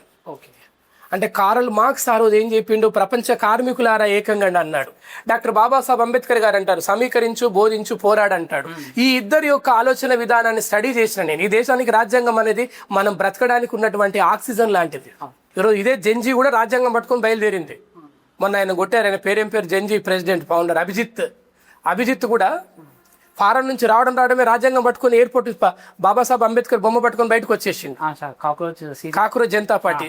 అంటే ఇప్పుడు రాజ్యాంగం ఉన్నది కాబట్టి ఆ మాత్రం కొట్టారు, లేకపోతే ఇప్పటికల్లా చంపేసేవాళ్ళు. ఎందుకోసం అంటే నేను అదే చెప్తున్నాను, ఈ దేశంలో ఉన్నటువంటి యువత ఈరోజు ఈ దేశంలో ముఖ్యంగా తెలంగాణ ఒక చైతన్యవంతమైన ప్రాంతం. కానీ ఈరోజు తెలంగాణ ప్రాంతంలో గౌరవ ముఖ్యమంత్రి రేవంత్ రెడ్డి అన్న గారు చెప్తా ఉన్నారు, నాకు ప్రకృతి అనుకూలిస్తే నేను మళ్ళీ 10 ఏళ్ళు ముఖ్యమంత్రిగా ఉంటా అంటున్నారు. వారు 10 కాదు 20 ఏళ్ళు ఉండాలని చెప్పేసి మోత్కుపల్లి నరసింహులు లాంటి ఒక సీనియర్ పొలిటీషియన్స్ కూడా చెప్పారు. ఆయన 20 ఏళ్ళు ఉండాలన్నా, 60 ఏళ్ళు ఉండాలన్నా, 70 ఏళ్ళు ఉండాలన్నా కూడా ఈ ప్రకృతి మనందరినీ కాపాడాలి. సరే, రాజకీయాలు, ఎజెండాలు ఎవరి స్వార్థం వాళ్ళకని పబ్లిక్ డిసైడ్ చేస్తారు. పబ్లిక్ తప్పకుండా అదే రేవంత్ రెడ్డి గారి ప్రభుత్వం ఒక 100 కోట్ల మొక్కలు నాటి రేవంత్ రెడ్డి గారి ప్రభుత్వాన్ని మీ ద్వారా అప్పీల్ చేస్తా ఉన్నాను. ఇప్పుడు ఒక 100 కోట్ల మొక్కలు అనేది విద్యార్థి సిలబస్లో ఒక ప్యాటర్న్ గా పెడదాం. మీరు తెలంగాణ పబ్లిక్ స్కూల్ అనేది మొన్న ముఖ్యమంత్రి గారు ఓపెన్ చేశారు. ఆ తెలంగాణ పబ్లిక్ స్కూల్ ఉన్న ప్రతి విద్యార్థి 2500 మంది విద్యార్థులకు అక్కడ చదివిస్తా అంటున్నారు. 2500 మంది విద్యార్థులు 10 మొక్కలు నాటమని చెప్పండి, 10 మొక్కల్ని వాళ్ళ కంటి పాపలా కాపాడమని చెప్పండి. ఈరోజు ఒక చిన్న బిడ్డని ఎట్లయితే మనం పెంచుతామో, ఎస్పెషల్లీ తెలంగాణ అనేది ఇది ఒక మాతృస్వామ్య గడ్డ. ఇది ఇక్కడ తెలంగాణ గడ్డ అనేది పోరాటాల గడ్డ, తెలంగాణ తల్లి అంటున్నాం మనం. ఆ తెలంగాణ తల్లి యొక్క వీరపుత్రులు పుట్టిన ఈ నేలలో పర్యావరణ పరిరక్షణ కూడా ఒక మహా విప్లవంలో రావాలి. సకల జనుల సేవ, సకల జనుల సమ్మె ఎట్లా జరిగింది, అదే సాగరహారం ఎట్లా జరిగిందో అంతకు 100% కూడా ప్రజలందరూ కూడా ఓపెన్ చేసి చూడాలి. ఇప్పుడు ఈ పర్యావరణ పరిరక్షణ ఉద్యమం అయితే ఇప్పుడు మీరు లేవనెత్తారు. దాంతో పాటు ఈ సంస్థ ద్వారా అనేకమైనటువంటి ప్రముఖులను మీరు కలుస్తున్నారు, అనేక రాష్ట్రాలు కూడా తిరుగుతున్నారు. రీసెంట్ కూడా గవర్నర్ కూడా కలవడం జరిగింది కదా. సో ఇవన్నీ కూడా మీరు పొలిటీషియన్స్ లేకపోతే ఒక లీడర్స్ దగ్గర వెళ్ళి చెప్పినప్పుడు మీరు అంటే వాళ్ళు అప్పుడు యాక్సెప్ట్ చేస్తారు, కానీ అది ఇంప్లిమెంటేషన్ వరకు ఎలా వస్తుందన్న? అది ఇప్పటివరకు జీరో వస్తుంది శివ, ఇక్కడ జీరో వస్తుంది. ఎందుకంటే నేను ఒక వ్యాపారవేత్తగా వెళ్ళినప్పుడు నన్ను తప్పకుండా ప్రభుత్వం ఆహ్వానిస్తుంది. నేను ఒక 100 కోట్ల రూపాయలతోటి నల్లమల్ల ఫారెస్ట్లో పెద్ద పెద్ద ఇండస్ట్రీస్ పెడతానంటే ప్రభుత్వ భూములు నాకు ఇస్తారు. లేదా నా పేరు పక్కన ఏదైనా తోకుందనుకో, పెద్ద క్యాస్ట్ అనుకో, నాకు తప్పకుండా నాకు వెల్కమ్ చెప్తారు. నేను ఒక అంటరాని ఒక బీసీ కులంలో పుట్టిన కాబట్టి నాకు అసలు మనిషి అనే పదం కూడా నాకు ఇక్కడ వర్తించదు. ముఖ్యంగా పర్యావరణం గురించి మాట్లాడే వాళ్ళని తీవ్రవాదులు, దేశద్రోహుల్లా చిత్రీకరించబడతారు ఈ దేశంలో.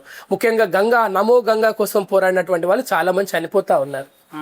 కాబట్టి ఏంటంటే తెలంగాణ ప్రాంతంలో అయినా భారతదేశంలోనైనా ఇతర దేశాలను ఇతర ప్రాంతాలైనా ఎవరైతే పర్యావరణాన్ని వినాశనం చేస్తున్నారో, పర్యావరణం నాశనం చేస్తున్నారో వాళ్ళు మాత్రమే పాలకులుగా ఉంటున్నారు. ఇంకా దొంగ చాలా బాధాకరంగా కూడా ఉందన్న. అది బాధ అది ఉట్టిగా ఏదో సింపుల్ గా నేనేదో పెయిన్ లేకుండా ఏదో ఈ కెమెరాలో మంచిగా కనబడాలని ఆ ఎకిలి మాటలు, ఎకిలి డైలాగులు కాదు ఇవి. ఇది ఒక తల్లి పురిటి నొప్పుల బాధ ఎంత ఉంటుందో దానికి 1000% ఈరోజు ప్రకృతి ప్రసవ వేదన అనుభవిస్తుంది. సెన్సిటివ్ ఇన్ఫర్మేషన్ అన్న, ఇంత సెన్సిటివ్ ఇన్ఫర్మేషన్ ప్రజలు ఎందుకు దాన్ని తీసుకోలేకపోతున్నారు అన్న? ఒకటి ప్రజలు ఫెయిల్ అవుతున్నాం మనం. ప్రజలు ఎవరికి కూడాను తీరిక లేదు, ఓపిక లేదు. తీరిక ఉండాలి, ఓపిక ఉండాలి. అంటే ప్రజలందరూ కూడా ఏంటంటే రోజు రోజుకి మనిషి ఎక్కడికి వెళ్ళిపోయాడంటే చావులో కూడా పోటీని వెతుక్కుంటున్నాడు. అందుకే ఇప్పుడు కొంతమంది సెల్ఫ్ సూసైడ్ అనేది చూస్తూ ఉంటారు. ఉదాహరణకి సగటున మనందరం కూడా 30 మినిట్సే స్క్రీన్ చూడాలి మామూలుగా. అదేవిధంగా కంప్యూటర్ దగ్గర సాఫ్ట్వేర్ ఉద్యోగులు కానీ లేదా మీలాంటి ఎంప్లాయీస్ ఏంటంటే రోజు కనీసం ఒక పర్సన్ 1 అవర్ 2 అవర్స్ కంటే ఎక్కువ చూడొద్దు, దానివల్ల కంటికి ఎఫెక్ట్స్.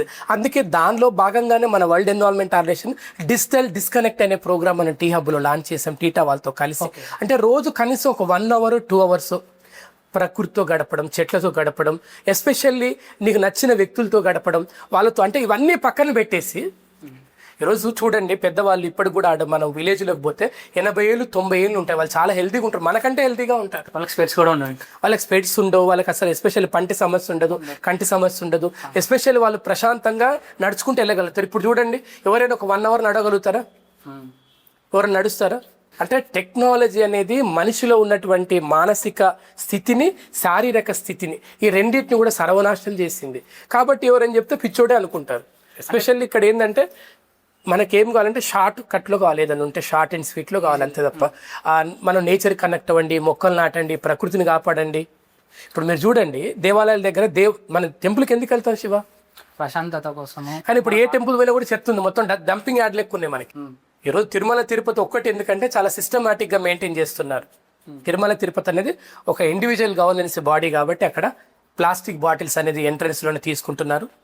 అక్కడ కూడా ప్లాస్టిక్ కవర్లు విచ్చలవిడిగా పడేస్తున్నారు. ఇంకా వాళ్ళు చాలా చేస్తున్నారు. మనము ఒక 10 ఏళ్ల క్రితమే రిప్రజెంటేషన్ ఇచ్చాం ప్లాస్టిక్ బ్యాన్ చేయండి తిరుమలలో అని. ఎందుకంటే సగటున రోజు 1,00,000 మంది వస్తారు అక్కడికి, 2 లక్షల మంది తింటారు అక్కడ. అంటే 1,00,000 మంది అంటే 1,00,000 మంది కంటే తక్కువ జనాభా ఉన్న దేశాలు కూడా ఉన్నాయి. కాబట్టి ఏంటంటే ఈరోజు ఎస్పెషల్లీ తెలంగాణ లాంటి ఈరోజు మన అన్నింటిలో నెంబర్ 1 అంటున్నాం. దేంట్లో నెంబర్ 1 ఉన్న శివ? మనం ఇప్పటికీ SLBCలో చనిపోయినటువంటి వాళ్ళ బాడీస్ ఇప్పటిదాకా మనం ఇప్పటిదాకా తేలేకపోయినాం. అక్కడికి వెళ్ళి మంత్రులు చేపలు, మటన్, చికెన్ వండించుకొని వచ్చినట్టుగా పొలిటికల్ సర్కిల్లో చూస్తాం. అంటే ఎవరికి కూడా ఈ అవస్థల్ని మార్చాలి, ఒక అద్భుతమైనటువంటి ప్రజా పరిపాలన చేయాలి, ఈ సమాజంలో మన మార్కు చూంచాలి అని లేదు. అట్లా ఉంటే ఈరోజు ప్రతిపక్ష పార్టీలు కానీ లేదా ఉద్యమకారులుగా సంఘాలుగా చెప్పుకున్నవాడు ఎవరు మాట్లాడట్లే. ఇప్పటికీ తెలంగాణ రాష్ట్రానికి ముఖ్యమంత్రిగా ఉన్నటువంటి రేవంత్ రెడ్డి గారి ఆయన మీదనే బడ్డెని పడుతుంది. ఒకటి ఆయనే హోంశాఖ మంత్రి, ఆయనే విద్యాశాఖ మంత్రి, ఆయనే మున్సిపల్ అడ్మినిస్ట్రేటివ్ మినిస్టర్ అనమాట. అంటే ఈ 3 కూడా కీలకమైనవి కదా. నిన్నగాక మొన్న డంపింగ్ యార్డ్, బాలాజీ నగర్లో ఉన్నటువంటి డంపింగ్ యార్డు ప్రపంచంలోనే అతిపెద్ద డంపింగ్ యార్డ్లలో 2వ ప్లేస్లో ఉందంట. అంటే ఎవరన్నా చెప్పింది? ఎస్, మొన్న ఫ్రెంచ్ నుంచి, డెన్మార్క్ నుంచి కొంతమంది జర్నలిస్టులు, కొంతమంది ఎన్విరాన్మెంటల్ యాక్టివిస్టులు వచ్చి అసలు ఏం జరుగుతుంది ఈ ప్రాంతంలో స్టడీ చేశారు. వాళ్ళు ఏం చేస్తున్నారంటే ఈరోజు ప్రపంచంలో అతిపెద్ద సమస్య ఏంది? భూమి కంటే 2 రెట్లు ప్లాస్టిక్ ఉంది శివ. అంటే మనందరం ఏం చేస్తున్నామంటే సగటున ఒక్కొక్కరం తెలియకుండానే మైక్రో ప్లాస్టిక్ కూడా తినేస్తున్నాం. ప్లాస్టిక్ ఇప్పుడు ఇంట్లో కాదు ఒంట్లోకి వచ్చేసింది. అందుకే జపాన్లో శాస్త్రవేత్తలు ఏం చేశారంటే ఇప్పుడు శివ అనేటైనా రోజు మైక్రో ప్లాస్టిక్ తింటున్నాడు 2 నుంచి 4 గ్రాములు శివకి. అందుకే తెలంగాణ అనేది ఈ సంవత్సరం ఒకసారి హెల్త్ ఇండెక్స్ స్టడీ చేస్తే, మనం స్టాటిస్టిక్స్ స్టడీ చేస్తే 476% క్యాన్సర్ తెలంగాణలో ఉంది. అంటే ఎంత గొప్ప అభివృద్ధి ఇది. అయితే ఇక్కడ ఒక క్వశ్చన్ ఏంటన్నా, జనరల్గా మనకు ఇప్పుడు ప్లాస్టిక్ అనేది concept, let's say for example ఒక మనం ఫంక్షన్ చేస్తామన్నా, ఇంట్లో ఒక ఫంక్షన్ చేసుకుంటాము, లేకపోతే ఈవెంట్కి వెళ్తుంటాం. సో అక్కడ గవర్నమెంట్ అనేది లేకపోతే ముందున్న లీడర్స్ కూడా ఏంటంటే జనాలకు అది అలవాటు చేసేస్తారు. లెట్స్ సే ఇప్పుడు వాటర్ ఉందన్న, వాటర్ అనేది మనం ప్లాస్టిక్లోనే పెట్టే విధంగా యూజ్ చేసే విధంగా వాళ్ళు అలవాటు అయిపోయింది జనాలందరికీ, ఎందుకంటే ఈజీ యూజ్. అంటే అట్లా కాకుండా ఇప్పుడు మన కుండలోను అట్లా పెడితే ఏంటంటే అది ఇంకా పర్యావరణ దాంట్లో ఇంకా ఎన్విరాన్మెంట్ స్పాయిల్ ఇంకా ఎక్కువ చెత్తలా ఉండిపోయి చాలా డ్యామేజ్ అవుతుంది అన్న. సో దీనికి సొల్యూషన్ ఏమంటారు మీరు? సొల్యూషన్ ఏం లేదు శివ, చిన్న చిన్న ప్రయత్నాలు చేద్దాం, అందరం పెద్ద పెద్ద ఫలితాలు సాధిద్దాం. అంటే యూకేజీలో చేరిన విద్యార్థి రేపు పిహెచ్డి చేయాలంటే యూకేజీలోనే సిస్టంలో వాళ్ళని తీసుకురావాలి మనం. అంటే ఏబిసిడిలో వాళ్ళు ఎట్లయితే మనం నేర్పిస్తామో ఆ స్కూల్లో, ప్రైమరీ స్కూల్లో చెప్పిన టీచర్ ఎవరైతే ఉంటారో వాళ్ళే రేపు పొద్దున పిహెచ్డి చేసిన దాకా అక్కడ దిద్దిన అక్షరాలే మన జీవితాన్ని మారుస్తాయి. ఇక్కడ కూడా అంతే. ఈరోజు మన వంటింట్లో ప్లాస్టిక్ ఉంది, చిన్న చిన్న ప్రయత్నాలు చేద్దాం. లంచ్ బాక్స్ అని స్టీల్ బాక్స్ కొనుక్కుందాం. ఓకే, మనందరం కూడా జూట్ బ్యాగ్ వాడదాం, ప్లాస్టిక్ బ్యాగ్ బదులు. ప్లాస్టిక్ క్యారీ బ్యాగ్స్ కాకుండా ప్లాస్టిక్లో నిజంగానే ప్లాస్టికే వాడాలా, స్టైలిష్గా ఉంటుంది అనుకుంటే దానికి కూడా సాయిల్లో డిగ్రేడ్ అటువంటి బయోడిగ్రేడబుల్ ప్లాస్టిక్స్ వస్తున్నాయి. అంటే 180 daysలో సాయిల్లో కరిగిపోతుంది. అంటే చిన్న చిన్న ఒక ₹10 ఎక్కువ ఉండొచ్చు, దానికి ఏమవుతుంది? రేపు మనందరం చచ్చిపోతాం కదా శివ. ఈరోజు హైదరాబాద్ లాంటి సిటీలలో ప్లాస్టిక్ చేయబట్టేగా మొత్తం కూడా వర్షాకాలం మొత్తం కూడా ఎక్కడికక్కడ నిండిపోతా ఉంది. ఈ ప్లాస్టిక్ వాడి పారేయడం మూలంగానే భూమిలో నీరు ఇంకట్లే కదా. ఈరోజు ఎందుకు ఇంత టెంపరేచర్ ఉంటుంది? నువ్వు ఎక్కడ చూడు, ఈరోజు హిమాలయ రీజన్లో మొత్తం కూడా అంత అందమైనటువంటి హిమాలయ రీజన్ మొత్తం కూడా కరిగిపోతా ఉంది. ఈరోజు టెంపరేచర్ మొత్తం కూడా 3 degrees 4 degrees పెరుగుతూ ఉంది. మనం అనుకుంటాం కదా హాచేలో హిమాచలం మనది అంటాం కదా. ఈరోజు హిమాలయాలు కూడా డంపింగ్ యార్డ్స్ అవుతున్నాయి. అంటే ఇది ఎవరు చేయాలి? శివ సొంతంగా శివ చేయాలి, భద్ర సొంతంగా భద్ర చేయాలి, హరీష్ సొంతంగా హరీష్ చేయాలి, ఇక్కడున్న బ్రదర్స్ ఇద్దరు కెమెరామెన్ సొంతంగా చేయాలి. ఎవరికి వారే. నువ్వు ఇక్కడ బ్రతకడానికి వచ్చాం మనం. నేను బ్రతకాలి అంటే నా వంతుగా నేను చేయాల్సిన పనులు ఇవన్నీ. ఎవరో వచ్చి చెప్పాల్సిన అవసరం లేదు. పొద్దున లెగంగానే నేను బ్రష్ చేసుకుంటా, నాకు ఎవరైనా చెప్తారా? నేను లెట్రిన్ వెళ్తా కడుక్కుంటా, నాకు ఎవరైనా చెప్తున్నారా? నేను బ్రేక్ఫాస్ట్ పొద్దున్నే తింటా, నాకు ఎవరైనా చెప్తున్నారా? మంచిగా లంచ్ టైం కాగానే కథ మంచిగా నీట్గా ఉండాలి, మంచిగా ఉండాలి, రిచ్గా ఉండాలి, మంచి ప్రోటీన్ తింటున్నారు అని చెప్తున్నారా? అంటే అది అలవాట్లో భాగంగా అవుతుంది కదా. ఇప్పుడు ఇక్కడ కూడా ఏంటంటే ఇది సరే, ఇప్పుడు లంచ్ అనేది ఓవర్ చెప్పారు, ఎందుకంటే మన డైలీ అలవాట్లో భాగంగా మనం చేసుకుంటాం. సో దాన్ని ఇప్పుడు గవర్నమెంట్ ఏదైతుందో ప్లాస్టిక్ అనేది హానికరం ఎన్విరాన్మెంట్ అనేది ప్రతి ఒక్కరికి తెలుసు. నార్మల్ ఇండివిజువల్ ప్రజలకి తెలుసు, పొలిటీషియన్స్కి తెలుసు, లీడర్స్కి తెలుసు, ప్రతి ఒక్కరికి తెలుసు. దాన్ని కంప్లీట్ గా బ్యాన్ చేస్తే అయిపోతుంది కదా. అప్పుడు వాళ్ళకి యూసేజ్ అయితే ఫస్ట్ ఆప్షన్ ఇవ్వకపోతే ఎందుకు బ్యాన్ చేస్తారు శివ? మళ్ళీ చెప్తున్నాను, ఎట్లా బ్యాన్ చేస్తారు? ఆ ప్లాస్టిక్ అమ్మేటువంటి యాజమానులందరూ కూడా ప్రభుత్వానికి, రాజకీయ పార్టీలకి డబ్బులు ఇస్తారు. వాళ్ళందరికీ కమిషన్లు ఉంటాయి. ఎలక్షన్లు, సెలక్షన్లు, కమిషనే కదా ఈ దేశంలో ఉన్నటువంటి. 76 సంవత్సరాలుగా భారతదేశంలో జరిగిన అభివృద్ధి ఏంది? 76 సంవత్సరాలుగా ఈ దేశంలో ప్రజలకు కావాల్సింది ఎవరైనా ఇచ్చారా? ప్రజలు అడిగారా? ప్రజలు కూడా ప్రభుత్వం అనేది ఒక కాంట్రాక్ట్ ఏజెన్సీ లా చూస్తున్నారు. అంటే ఒక అవుట్ సోర్సింగ్ ఎంప్లాయ్మెంట్ లా చూస్తున్నారు. ప్రజలు కూడా ప్రజల చేత, ప్రజల కొరకు, ప్రజల యొక్క విధానాలు కాపాడేది ప్రజాస్వామ్యం అని చెప్పేసి మన అబ్రహం లింకన్ గారు అంటారు. కానీ ఇప్పటిదాకా ఏం జరిగింది? ప్రభుత్వం అనేది మనకు సంబంధం లేదు అంటారు. అందుకే కదా ఈరోజు చూడండి చాలా మంది రైల్వే స్టేషన్కి వెళ్ళి చూడండి ఎంత నెగ్లిజెన్స్ ఉంటుంది. అక్కడే దీన్ని అక్కడే కక్కి అక్కడే గలీజ్ చేస్తారు. ఇది నా ప్రాపర్టీ, ఇది నా ఇల్లు, ఇది నేను కట్టిన పన్నులతో అని చెప్పి ఒక్కడైనా ఆలోచిస్తాడా? ఆ మార్పు రావాలంటే ఏం చేయాలని? నీ నుంచే మొదలు కావాలి, నా నుంచే మొదలు కావాలి. ఇప్పుడు నేను చేస్తా, కానీ మళ్ళీ వేరే వాళ్ళు చేయకపోతే మళ్ళీ అదే రొటేషన్ కంటిన్యూ అవుతుంది అన్న. సో వేరే వాళ్ళు మారాలంటే మనం ఏం చేయాలి? రాజుగారు దర్బార్లో అందరూ పాలు పోస్తారు, నేను ఒక్కనే నీళ్లు పోస్తే ఏందని చెప్పి నువ్వు ఆలోచించదు శివ. థింకింగ్ అలా ఉంటుంది. ఆ నీళ్ళన్నింటినీ కూడా పాలుగా మార్చడానికి నువ్వు పోసే లీటర్ పాలు కూడా ఉపయోగపడతాయి. నీళ్ళు అనేది మామూలుగా ఒక డబ్బాలో పెడితే అవి నీళ్ళు అంటాం, కానీ అదే శంకులో పోస్తే తీర్థం అవుతుంది. నువ్వు తీర్థంగా ఉంటావా నీళ్ళగా ఉంటావు డిసైడ్ గా నువ్వు ముందు. ఇప్పుడు ఒక్కరు డిసైడ్ అవ్వడం వల్ల ఇది అంటే ఒక్కరొక్కరే ప్రపంచ. ఎందుకంటే ఇప్పుడు లెట్స్ సే ఫర్ ఎగ్జాంపుల్ అన్న, మనము స్లోగా డ్రైవ్ చేయాలనుకుంటాం. సో మనం స్లోగానే నిదానంగా మనం వెళ్తుంటాం, కానీ అవతలోడు కరెక్ట్ ఉండాలి కదా. ఇప్పుడు అవతలోడు ఎందుకు అంత ర్యాష్ వస్తున్నావు అంటే నీకెందుకు రావి అన్నట్టు అంటే మాట్లాడతారు అట్లా. సో ఒక ఎగ్జాంపుల్ చెప్తా అన్న. కరోనా టైంలో చాలా మంది ఈ నేచర్ని ప్రేమించే వాళ్ళకి కరోనా రాలేదు బేసికల్గా థింక్స్. ఇంకోటి సమాజంలో ఎస్పెషల్లీ ఈ వ్యవస్థ అవస్థల్ని మార్చాలి, ఈ సమాజంలో మార్పు కావాలని కలగన్న వాళ్ళు ఎస్పెషల్లీ ప్రకృతిని ప్రేమించిన వాళ్ళకి ఆ ప్రకృతి కూడా సైంటిఫిక్గానే ఆలోచించింది. అవును. నేను 6 సార్లు టెస్ట్ చేసుకున్నాను. ఎస్పెషల్లీ నా బట్టలు అన్ని కూడా ఇంట్లో నుంచి బయట పడేసిండ్రు. నేను ఏడ్చిన మెట్ల మీద కూర్చుని, ఓకే అబ్బా కరోనా వచ్చి చచ్చిపోయినా బాగుండంటే నీలాంటి వాళ్ళు తమ్ముళ్ళు వాళ్ళు వీళ్ళు ఫోన్ చేసి, అన్న కరోనా నీకు రాదు, వచ్చినా కూడా నువ్వు చావు అన్నాను. ఎందుకంటే అది కూడా పాజిటివ్ థింక్ చేసేవాడికి నెగిటివ్ వస్తుంది, నెగిటివ్ థింక్ చేసేవాడికి పాజిటివ్ వస్తుంది అన్న అని చెప్పారు. నువ్వు అబ్జర్వ్ చేయి కావాలంటే, ప్రపంచంలో ఎన్ని సంక్షోభాలు వచ్చినా ఎన్ని విపత్తులు వచ్చినా కూడా ప్రకృతిని ప్రేమించే వాళ్ళు, సమాజంలో మార్పు కోరుకునే వాళ్ళు, ఈ వ్యవస్థ అవస్థని రూపుమాపే వాళ్ళు, ముఖ్యంగా నేను ఈ భూమి మీదకి వచ్చి బాధ్యతతోటి బ్రతుకుతా అనుకునే వాళ్ళకి నీ చుట్టూ 100 తలలు తెగిపడ్డా, నీ చుట్టూ 1,00,000 మంది దుర్మార్గులు నీచులు నికృస్తులు ఉన్నా కూడా నిన్ను మార్చలేరు. కాబట్టి మనము ప్యూరిటీ అనేది మంచి హృదయంతో ఉంటే తప్పకుండా సాధ్యమవుతుంది. ఇప్పుడు ఒక శివ మారిండు, శివ చుట్టూ వాళ్ళ ఫ్యామిలీ, వాళ్ళ భార్య మారుతుంది, వాళ్ళ అమ్మ మారుతుంది, వాళ్ళ నాన్న మారుతాడు. సమాజం అంటే కుటుంబాల సమూహమే కదా. సమాజం అంటే ఏంది? ఇదైనా మళ్ళీ అబ్రకదబ్ర అనేది, లేకపోతే రాజమౌళి సినిమాలో చిన్న చిన్న రాజ్యాలు సృష్టించాల్సినటువంటి వింతల.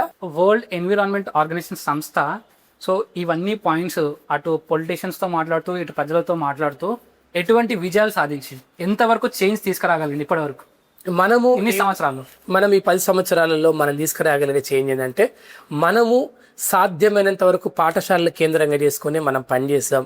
పొలిటీషియన్స్కి మన రిప్రజెంటేషన్స్ ఇచ్చాం. ఉదాహరణకి విమలక్క గారు మేమందరం కలిసేసి దామగుండాల ఆ విషయంలో పనిచేసినాం. అదేవిధంగా ఆయన కూడా అక్కడ రాడార్ సెంటర్ అనేది ప్రభుత్వం తెగించి పెట్టేసింది. నల్లమల్ల ఫారెస్ట్ విషయంలో, యురేనియం తవ్వకాల విషయంలో మనం పెద్ద ఎత్తున ప్రజల్ని చైతన్య ఆందోళన చేస్తాం. అంటే అక్కడ యురేనియం తవ్వకాల మూలంగా అక్కడ ఉన్నటువంటి బయోడైవర్సిటీ డ్యామేజ్ అవుతుంది. ముఖ్యంగా భారతదేశంలోనే అతిపెద్ద పులుల సంరక్షణ కేంద్రం నాగార్జున టైగర్స్ రిజర్వ్, అట్లాంటి వాటిని ఆపగలిగాం. హెచ్యూ లాంటి పోరాటాలలో విద్యార్థులు కలిసి పాల్గొన్నాం.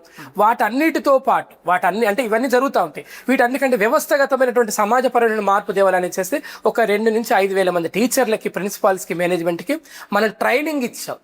India is my country, all India is my brothers and my sisters అని మనం చదివినట్టుగా ప్రతిరోజు కూడా ప్రతి విద్యార్థి కూడా ఎన్విరాన్మెంట్ ప్లెడ్జ్ చేస్తున్నాం. మన ప్లెడ్జ్ తప్పకుండా మన ఇంటర్వ్యూలో కూడా డిస్ప్లే చేయండి, నేను ఇస్తాను. అంటే ఈ నేచర్ అనేది మనందరికీ ఫ్యూచర్, దీన్ని కాపాడితేనే మనందరి ఫ్యూచర్. మరి ఎవరితో చెప్పేయాలి?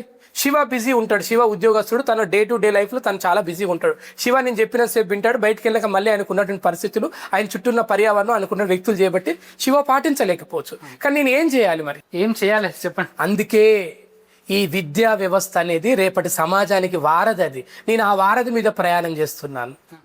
ఇప్పుడు ఒక 2,000 పాఠశాలల్లో ప్రతిరోజు కూడా ప్రపంచ పర్యావరణ సంస్థ ప్లెడ్జ్ చేపిస్తున్నాం.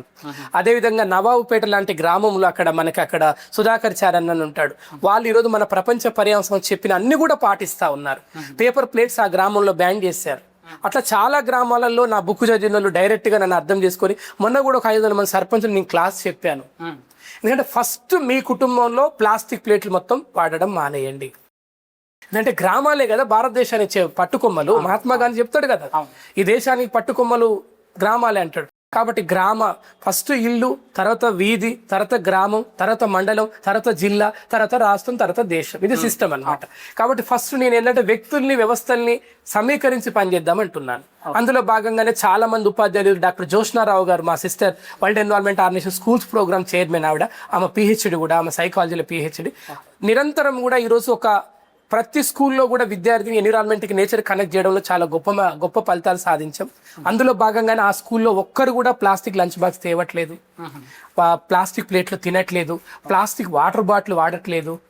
ఎస్పెషల్లీ పేరెంట్స్ని పిలిచి వాళ్ళ కౌన్సిలింగ్ ఇస్తూ ఉన్నాం. ఎస్పెషల్లీ స్కూల్లో ఎక్కడ పడితే అక్కడ చెత్త పడేయద్దు అంటున్నాం. అట్లా ఈరోజు కొన్ని 1,000 మందిని, 1,00,000 మందిని మనం ట్రైన్ చేస్తూ ఉన్నాం. అంటే ఫస్ట్ నాకు ఇది చేయకూడదు, నా బాధ్యత. నేను ఇప్పుడు శివ ముందట కూర్చొని మాట్లాడాలి, నా బాధ్యత. మీరు కెమెరా ముందుంటే నేను ఏదో పిచ్చి పట్టినట్టుగా ఏది పడుతుంది అరిచిపోతా ఉంటే, లేదంటే ఈ మైక్ లిసర్ కొడతా ఉంటే ఒక్కసారి యాక్సెప్ట్ చేస్తారు, రెండోసారి కొడతారు మీరు కూడా నా మీద. అదే నేచర్ మనందరూ రిఫ్లెక్షన్ ఇస్తూ ఉంది. నేచర్ ఏం చేస్తే అంటే మనం ఏం చేస్తే గదే చేస్తుంది. అదే ఇప్పుడు మన తెలంగాణ రాష్ట్రంలో కావచ్చు, లేకపోతే ఆంధ్ర రాష్ట్రం, లేకపోతే మన భారతదేశము, లేకపోతే ప్రపంచంలో అతిపెద్ద పర్యావరణ సమస్య ఏదని మీరు భావిస్తున్నారు, అది ఎందుకు? నేను భావించడం కాదు, మనందరం భావించాలి. ప్రపంచంలో ప్రస్తుతం అన్ని దేశాలలో కూడా గ్రౌండ్ వాటర్ లెవెల్స్ పడిపోయినాయి. ఈరోజు గత 20 సంవత్సరాలుగా కోకా కోలా లాంటి, బిస్సరీ లాంటి, టాటా లాంటి బహుళ జాతి సంస్థలు 1 లీటర్ మంచినీళ్ళు 20 రూపాయలు చేయగలిగినాయి. మనందరం కూడా మీటర్ పెట్టి ఈరోజు మన బ్రతకంతా కూడా ఇట్లా అయిపోయింది. కాబట్టి కెఫెగాన్ అనే టౌన్ సౌత్ ఆఫ్రికాలో అక్కడ 2 నెలలకు ఒకసారి పంపు వస్తుంది. రేపు రాబోయే రోజులలో ప్రపంచంలో ముంబై లాంటి ఆర్థిక రాజధాని దేశానికి హైదరాబాద్లో ఎస్ఆర్ నగర్ కానీ, అమీర్పేట కానీ, యూసఫ్గూడ కానీ, బంజారీల్స్ అంటే వీఐపీలు ఉన్నారు కాబట్టి అక్కడ వాటర్ ప్రాబ్లం. ఎందుకంటే వాళ్ళందరి కోసం ఇప్పుడు ఎప్పుడైనా ప్రభుత్వాలు కానీ, అధికారులు కానీ, మీడియా కానీ వాళ్ళ కోసమే పనిచేస్తుంది. డబ్బు ఉంది. ఈరోజు తెలంగాణలో అతిపెద్ద సమస్య ఏంటంటే తాగునీటి సమస్య ఉంది. గ్రౌండ్ వాటర్ లెవెల్స్ పడిపోతున్నట్టుగా ప్రభుత్వ యంత్రాంగం చెప్తా ఉంది, పొల్యూషన్ కంట్రోల్ బోర్డు చెప్తా ఉంది. నేనేం చెప్పట్లేదు, నాకేదో పిచ్చి బట్టి ఏదో వాగట్లేదు నేను. అదేవిధంగా ఈరోజు గ్రౌండ్ వాటర్ అనేది మొత్తం కూడా కాంక్రీట్ మయమైపోయింది. ఈరోజు ఒకప్పుడు హైదరాబాద్ సిటీ అనేది 5 నుంచి 10 కిలోమీటర్ రేడియేషన్, ఈరోజు హైదరాబాద్ సిటీ 60 కిలోమీటర్ రేడియేషన్ అయిపోయింది. హైదరాబాద్ ఈ ఔటర్ చుట్టుపక్కల 158 కిలోమీటర్ల ఔటర్ రింగ్ రోడ్. ఈరోజు హైదరాబాద్ అంటే ఔటర్ రింగ్ రోడ్డే అయిపోయింది. ఓల్డ్ సిటీ నుంచి సైబర్ సిటీ అయినా, సైబర్ సిటీ నుంచి ఈరోజు మనం మొత్తం కూడా ఔటర్ రింగ్ రోడ్ అయిపోయింది. ఇంకా ఫ్యూచర్ సిటీ కూడా అంటున్నాం మనం. కాబట్టి ఏమంటున్నానంటే ప్రతి మనిషికి రోజుకు తాగడానికి, తన నిత్య అవసరాలు, నిత్యకృతాలు తీర్చుకోవడానికి కనీసం 200 లీటర్ల నీళ్లు కావాలి. ఈ 200 లీటర్ల నీళ్ళని అందరం కొనుక్కుంటున్నాం మనం. అంటే ఈరోజు చాలా మంది ఏంటంటే కొంతమంది సారీ ఓన్లీ మినరల్ వాటర్ తాగుతారు. అసలు మినరల్ వాటర్ లేదు దాంట్లో. ఆల్కలైన్ వాటర్ కూడా, ఆల్కలైన్ వాటర్ అసలు ఎక్కడా లేదు. ఇప్పుడు హిమాలయాలు కూడా మొత్తం పొల్యూటెడ్ అయిపోయినాయి. గంగా పొల్యూటెడ్ అయిపోయింది, యమునా పొల్యూటెడ్ అయిపోయింది. యమునా లేదు ఇప్పుడు. ఈరోజు యమునా పుష్కరాలు పోతే అందరికి స్కిన్ డిసీజ్ వస్తూ ఉంది. కాబట్టి ఎక్కడ కూడా పరిశుద్ధమైన వాటర్, ప్యూర్ వాటర్ లేదు. ఏదో పాపం సెలబ్రిటీలు, కోహ్లీ లాంటి వాళ్ళు, పెద్ద పెద్ద వాళ్ళు తాగటం లేదంటే వాళ్ళు వేరే కంట్రీస్ తెప్పించుకొని తాగుతున్నారు. అది చూసి వీళ్ళు ఆనందిస్తున్నారు. మనందరం బ్రతకాలంటే ప్రకృతి బ్రతికుండాలి. ప్రకృతి మంచుకుంటేనే మనం మంచుకుంటాం. కాబట్టి అందరు ఎదుర్కొనే సమస్య ఈరోజు ఎయిర్ పొల్యూషన్ సమస్య ఇంకొకటి. ఎందుకంటే ఈరోజు గాలి కూడా మనం పీల్చుకోలేకపోతున్నాం. ఈరోజు గాలి అనేది మంచి, ఇప్పుడు మీకు ఎప్పుడైనా వీలైతే హుసేన్ సార్ దగ్గర ఒక అర్ధగంట ఉండండి చాలు. చాలా బ్యాట్స్మెన్ వస్తారు. మీకు ఏం అవసరం లేదు, మీరు డైరెక్ట్గా యశోదలో అడ్మిట్ అయిపోయి ఏ బట్టలు వేసుకోవాలి, ఎక్కడ తినాలి, ఎక్కడ పండాలి వాళ్ళే చెప్తారు.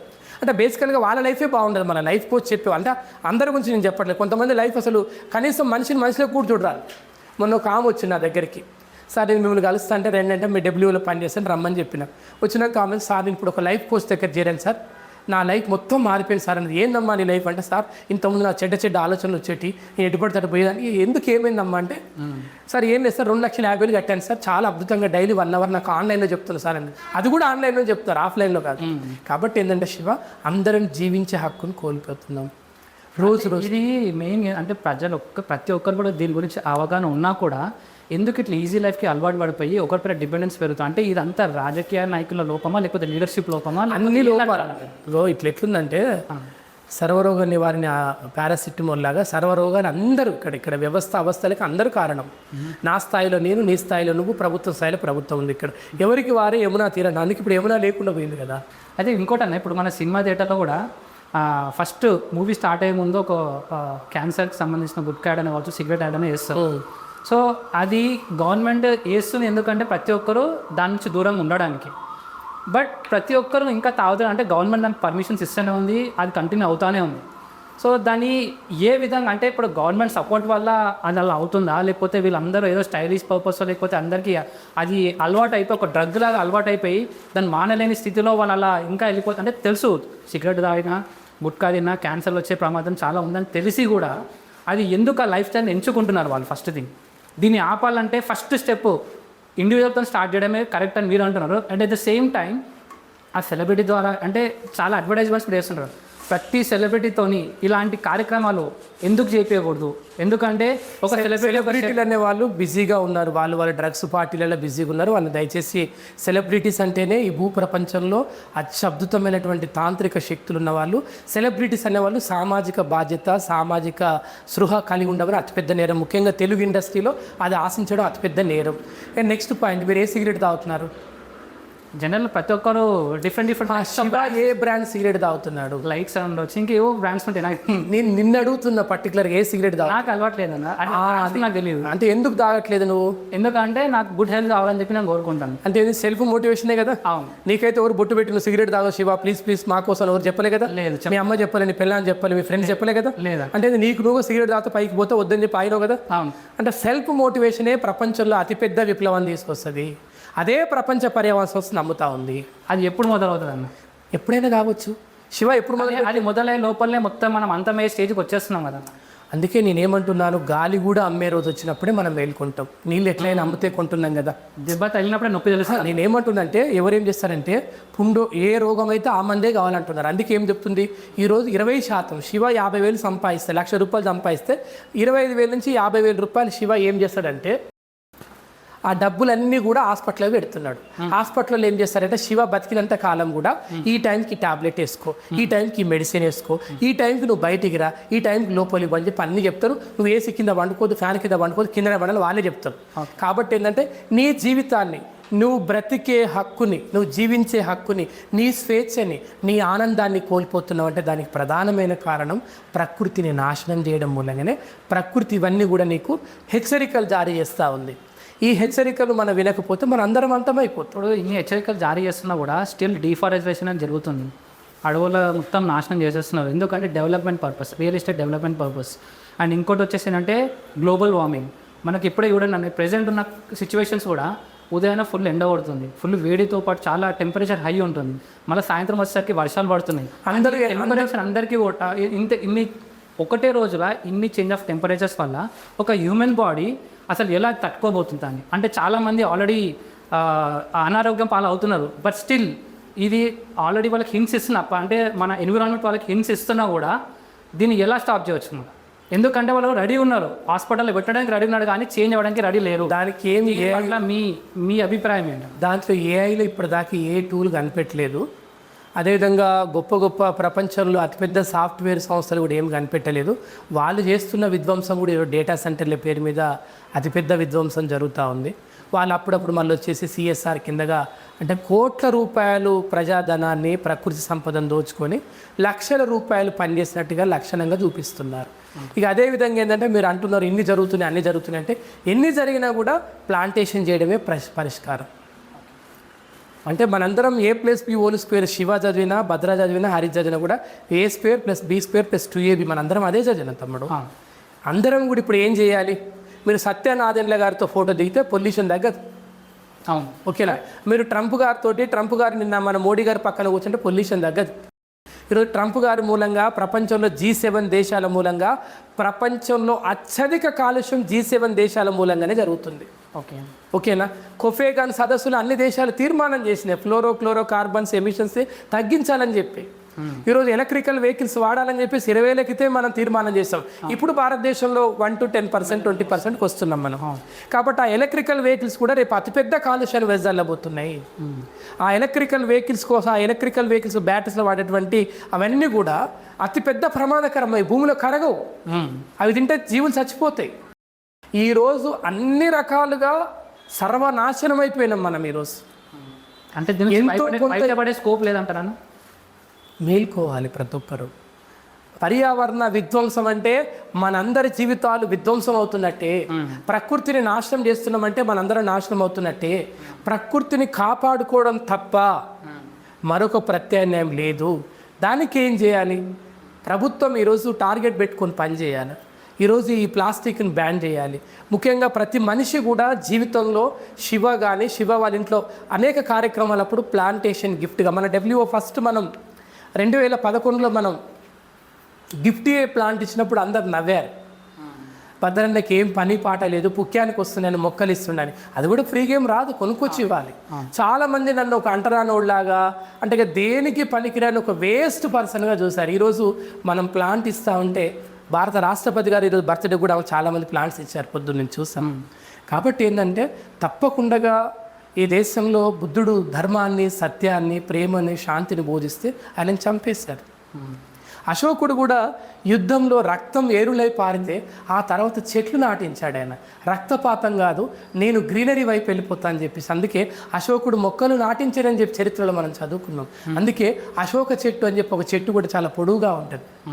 కాబట్టి ఈరోజు పాలకులు కూడా చెట్లు నాటించాలి, ప్రజలు నాటించాలి, ప్రభుత్వాలు నాటించాలి, MNC కంపెనీలు నాటించాలి, మీడియా సంస్థలు నాటించాలి. మీరు కూడా ఒక మొక్కల డ్రైవ్ ప్రోగ్రాం పెట్టండి. అంటే వేరే సొల్యూషన్ లేదు. ఇక నీకు ఎంత టెక్నాలజీ, ఎంత లగ్జరీస్, ఎంత ఎక్విప్మెంట్స్ వాడితే అంత pollution day by day increase అవుతూ ఉంటుంది. ఇప్పుడు మనం మొక్కలు ఇప్పుడు రీసెంట్గా జరిగిన IPL సీజన్లో కూడా ఒక్క డాట్ బాల్కి 19 మొక్కలు నాటాలి అని చెప్పేసి వాళ్ళు పెట్టుకున్నారు.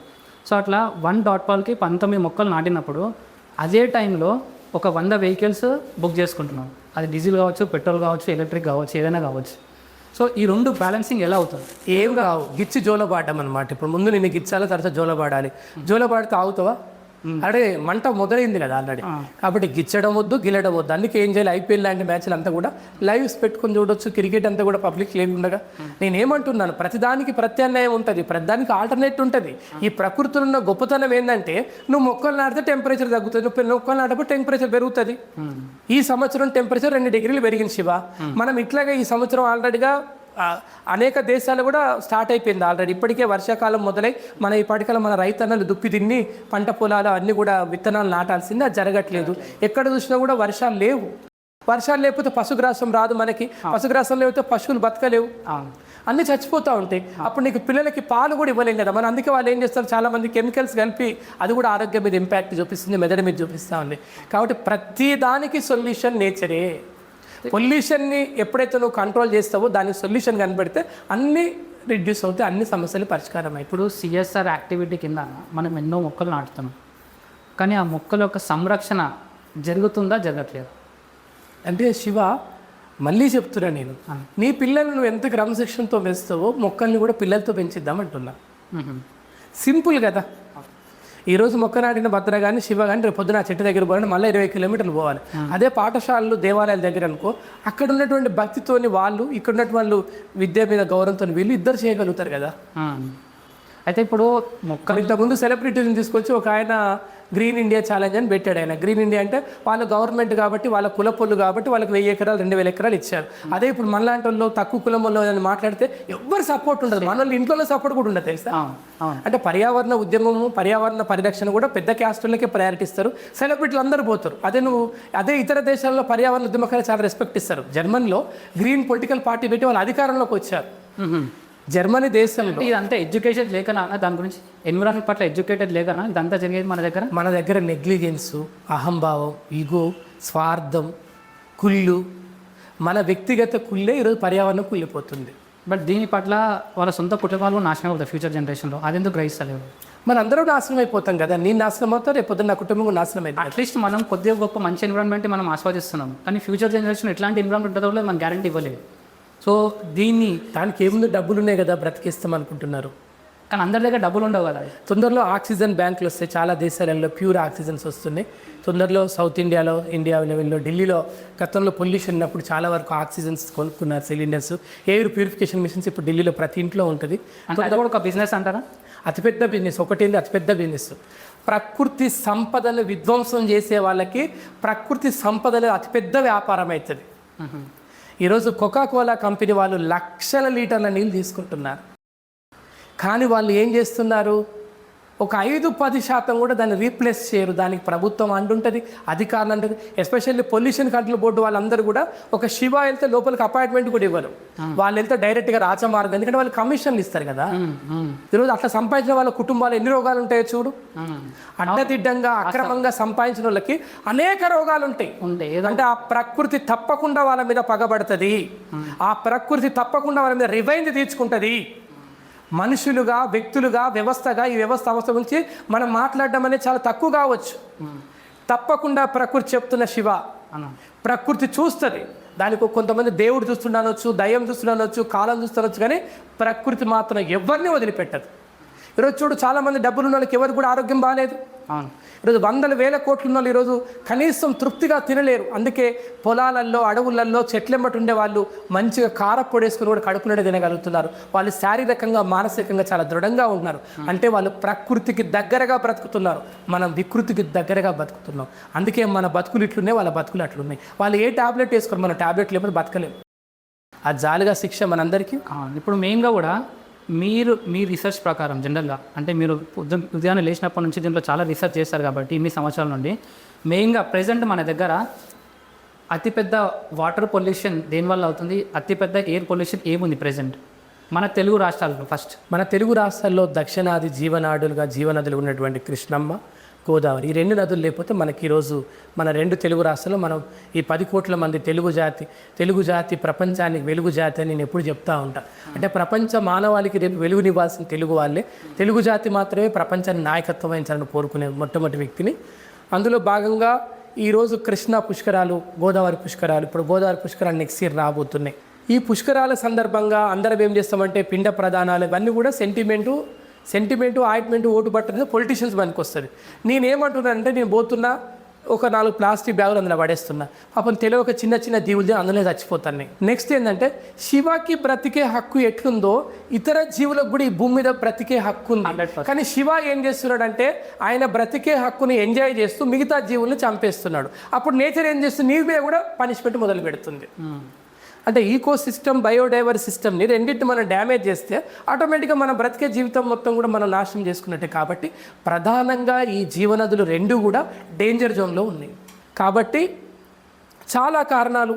ఈరోజు భద్రాచలం దగ్గర ఐటీసీ పేపర్ బోర్డు ఉంది, వేస్ట్ అంతా కూడా డైరెక్ట్గా గోదావరి నదిలోకి వదులుతుంది. ఈరోజు ఒక్కసారి గోదావరి నది అని జీవనది అనేది నాశనం అయిపోతే అనేక దాని మీద ఆధారపడే వ్యవసాయ రంగం, దాని మీద ఆధారపడే జీవ వైవిధ్యం, దాని మీద ఆధారపడేటువంటి పర్యాటకం ఇవన్నీ కూడా నాశనం అయిపోతాయి కదా శివ. కాబట్టి ప్రధానంగా జీవనదులు. ఒకప్పుడు హైదరాబాద్ లేక్ సిటీ, హైదరాబాద్ని ఏమనే వాళ్ళం మనం, సరస్సుల నగరం, ఇది పార్కుల నగరం. ఈరోజు పొల్యూషన్ నగరం అయిపోయింది. ఏడ చూసినా కూడా కుంటలు, బతుకమ్మ కుంట. ఈరోజు భాగ్యనగర్ పాత అసలు పేరు బాగ్ నగర్, అంటే బాగ్ అనే పార్కుల నగరం. కానీ ఈరోజు ఏమేమి పార్కులన్నీ కబ్జా గురైనవి. సరస్సులన్నీ ఒకప్పుడు హైదరాబాద్ సిటీలో 5,000 సరస్సులు ఉండేవి. ఇది సరస్సుల నగరం, ఇది ముత్యాల నగరం. ఇప్పుడేమైంది, అన్ని సరస్సులు, అన్ని కుంటలు, అన్ని చెరువులు మొత్తం కబ్జా గురైపోయి అప్పుడప్పుడు మనం ఏమైనా వీలైతే ఈ నెట్లో గూగుల్లో సెర్చ్ చేసి చూసుకుంటున్నాం అంతే మనం. అంటే దాని అంతటి కారణం ఏంది, అందరి అనాలోచిత నిర్ణయాలు, రియల్ ఎస్టేట్ మాఫియా, ముఖ్యంగా రాజకీయ నాయకులు, అధికార యంత్రాంగం, అధికారులు. ఈరోజు ఎంతో కొంత తెలంగాణ ప్రభుత్వాన్ని అభినందించాలి. గౌరవ ముఖ్యమంత్రి రేవంత్ రెడ్డి గారిని సందర్భంగా హైడ్రా అనేది తీసుకొచ్చి సరస్సుని, చెరువుని కాపాడుతుంది. నిజంగా రంగనాథ్ గారు హీరో. సరే, వారి మీద పొలిటికల్ ఒత్తులు ఏమున్నాయా, లేదా వారు రేపు పొద్దున పొలిటికల్ స్టాండ్ అని తీసుకున్నది వేరే విషయం. కానీ నిజంగా రంగనాథ్ గారి వెనకాల ఆయన చెరువుని కాపాడుతున్నప్పుడు కేవలం హైదరాబాద్ చెరువులే కాదు, తెలంగాణ రాష్ట్రంలో ఉన్నటువంటి 33 జిల్లాలోని చెరువులన్నింటినీ కాపాడడానికి ఒక మహా ఉద్యమంలా చేపట్టాలి. మనందరం కూడా ఇంకుడు గుంతలు కూడా మహా ఉద్యమంలా చేపట్టాలి. సుజలాం సుఫలాం అని చెప్పి గతంలో ఈనాడు పేపర్, ఈటీవీ వాళ్ళు ఒక మహా ఉద్యమం చేపట్టారు. అది కేవలం కొంత మార్పు తీసుకొచ్చింది. దాన్ని నిరంతరం చేపట్టాలి. నిరంతరం తరతరాలుగా మనం బతకాలంటే నిరంతరం ప్రకృతిని కాపాడుకోవాలి.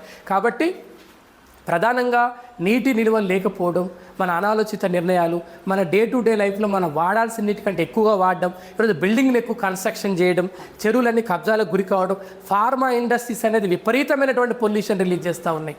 ఈరోజు పాశమైలరం లాంటి ప్రాంతానికి వెళ్తే అక్కడ ఫెర్టిలిటీ సమస్య ఉంది, పిల్లలు పుట్టరు. ఎందుకంటే వాళ్ళు ఉన్నప్పుడే బిడ్డ అక్కడే పుట్టకుండా అంగవైకల్యం చూస్తున్నాం మనం. అంటే ప్రపంచంలోనే అనేక దేశాల్లో బ్యాన్ చేసినటువంటి ఫార్మా ఇండస్ట్రీస్ అన్నీ కూడా ఇక్కడున్న ప్రభుత్వాలు వాళ్ళు పర్మిషన్స్ ఇచ్చేసి, కెనడాలో 5 లక్షల మంది చనిపోయిన పరిశ్రమలకు ఈరోజు తెలంగాణ ప్రభుత్వం పరిచింది. ఇంకా దురదృష్టం ఏంటంటే ఫార్మా సిటీయే కడతామన్నారు 1000 ఎకరాలలో. అంటే ప్రపంచంలో ఏ దేశంలో కూడా ఫార్మా సిటీ కావాలని కూడా ఆహ్వానిస్తున్నాడు. అన్ని దేశాలు పొల్యూషన్ చేయబట్టి అన్ని పెట్టేబేడ తగ్గి మూటమూలు ఏదైతే పంపిస్తుంటే మనం వెల్కమ్ అంటే మమ్మల్ని చంపండి, మా ప్రజల్ని చంపండి అని చెప్పి తెలంగాణ ప్రభుత్వం, భారత ప్రభుత్వం పిలుస్తుంది. కాబట్టి స్వచ్ఛత లేనటువంటి పాలకులతో స్వచ్ఛ భారత్ నిర్మించలేము. స్వస్థత గురించి తెలియని పాలకుల మధ్యలో స్వచ్ఛ భారత్ని, స్వస్థ తెలంగాణ మనం నిర్మించలేము. కాబట్టి ప్రపంచ పర్యావరణ సంస్థ 2 చెప్తుంది, స్వచ్ఛ భారత్, స్వస్థ భారత్ నిర్మాణం కోసం అందరం చేతులు కలుద్దాం అంటున్నాం. గవర్నమెంట్ ఫెయిల్యూర్, మనకు సరైన నాయకుడు ఉన్నా కూడా ఎన్విరాన్మెంట్ పట్ల అవగాహన ఉన్నా కూడా ఎవరు కూడా అది పట్టించుకోవట్లేదు అన్న అంశాన్ని మీరు లేవనెత్తారు. అట్ ద సేమ్ టైం ఇది గవర్నమెంట్ బాధ్యతే కాదు, ప్రతి ఒక్కరి బాధ్యత అని కూడా మీరు గుర్తు చేస్తారు. సో ఈ ఎన్విరాన్మెంట్ పరంగా మన పర్యావరణాన్ని రక్షించుకోవడానికి ఎటువంటి ఉద్యమాలు చేయాలి? ఆ ఉద్యమాలకు ఫస్ట్ యూత్ ఎలాంటి గలం, ఎలాంటి ఇప్పుడు తెలంగాణలో ఒక నినాదం, అట్లానే ఈ పర్యావరణ పట్ల ఉద్యమం అది తీసుకోవడానికి ఫస్ట్ యువతకు మీరు ఏం సందేశం ఇస్తారు? తెలంగాణ రావడానికి 60 సంవత్సరాలు పట్టింది. తెలంగాణ విధ్వంసం జరగడానికి, తెలంగాణ ప్రజల అస్తిత్వం, తెలంగాణ ప్రజల జీవన విధానాన్ని, బ్రతికే హక్కుని కోల్పోవడానికి 12 సంవత్సరాలు పట్టిందండి. తేడా ఏం లేదు. ఏ పోరాటాల నేల, ఏ చైతన్యవంతమైన నేల, ప్రపంచ మహోన్నత తెలంగాణ సాయుధ పోరాటాల గడ్డలో పుట్టిన బిడ్డలుగా మనమందరం కూడా ఆ పోరాట స్ఫూర్తితోనే ఈరోజు ప్రపంచంలో ఏ నేలలో, ఏ దేశంలో ఎక్కడా లేని విధంగా మేడారం సమ్మక్క సారలమ్మ జాతర జరిగింది మన రాష్ట్రంలో. వనదేవతలు అంటున్నాం మనం. అంటే ఒక విగ్రహం లేదు, అంటే ఒక ఏ విధమైనటువంటి గుడి గోపురం లేదు, కేవలం కంకబద్దలు తీసుకొచ్చి అక్కడ ప్రతిష్ఠ చేస్తారు మన ఆదివాసి పూజారి. అంటే ప్రపంచ మానవ సమాజంలో, ప్రపంచ నాగరికతలో, ప్రపంచంలో జరిగిన అనేక మార్పులలో కూడా మేడారం చరిత్ర మహోన్నతమైనది. అదేమి సమ్మక్క సారలమ్మలు కూడా ఆ రోజు ఆ ప్రజలు ఆ అడవి భూముల కోసం, ఆ ఆదివాసుల హక్కుల కోసం వాళ్ళు పోరాడి ధీరబలితలు వీరమరణం పొందారు. అందులో భాగంగానే మన 3 రోజుల పాటు సంస్మరణ సభలు, సంతాప సభలు, ఆ ఉత్సవాలకు వెళ్ళి మనందరం కూడా కోని పోసుకొని ఇంత మంచిగా సార దాగి, ఇంత మంచిగా అక్కసార దాగి, మంచిగా మందు దాగి, మంచిగా కుటుంబంతో మంచి పురుష విద్య చేసి ఆ జంపడ వాళ్ళు స్నానం చేసి వస్తాము. అక్కడ డబ్ల్యూఓ సంస్థ 1,00,000 మందితోని సేఫ్ నేచర్ సేఫ్ ఫ్యూచర్ అని ఎన్నడమే మీరు లేవనెత్తారు. మనం లేవనెత్తా ఫస్ట్ సమ్మక్క సారక్క గద్దెల మీద రావడానికి మా ములుగు జిల్లా అధ్యక్షుడు నాగేంద్ర, అదేవిధంగా ఇతర అంకిత్ హన్మకొండ జిల్లా అధ్యక్షుడు సాగర్, నిఖిల్, మేమందరం కూడా మన డబ్ల్యూఓ టీం అందరం కూడా వెళ్ళి సమ్మక్కని సారక్కని కాపాడమని చెప్పారు. సీతక్క గారిని ఎట్లయితే అక్కడ ఎమ్మెల్యేగా ఉన్నారో, మంత్రిగా ఉన్నారో, సీతక్క కూడా సమ్మక్క సారక్క చరిత్రలో నిలవాలంటే ప్లాస్టిక్ ని బ్యాన్ చేయమన్నాం. ఫ్లెక్సీలు విపరీతంగా వాడారు.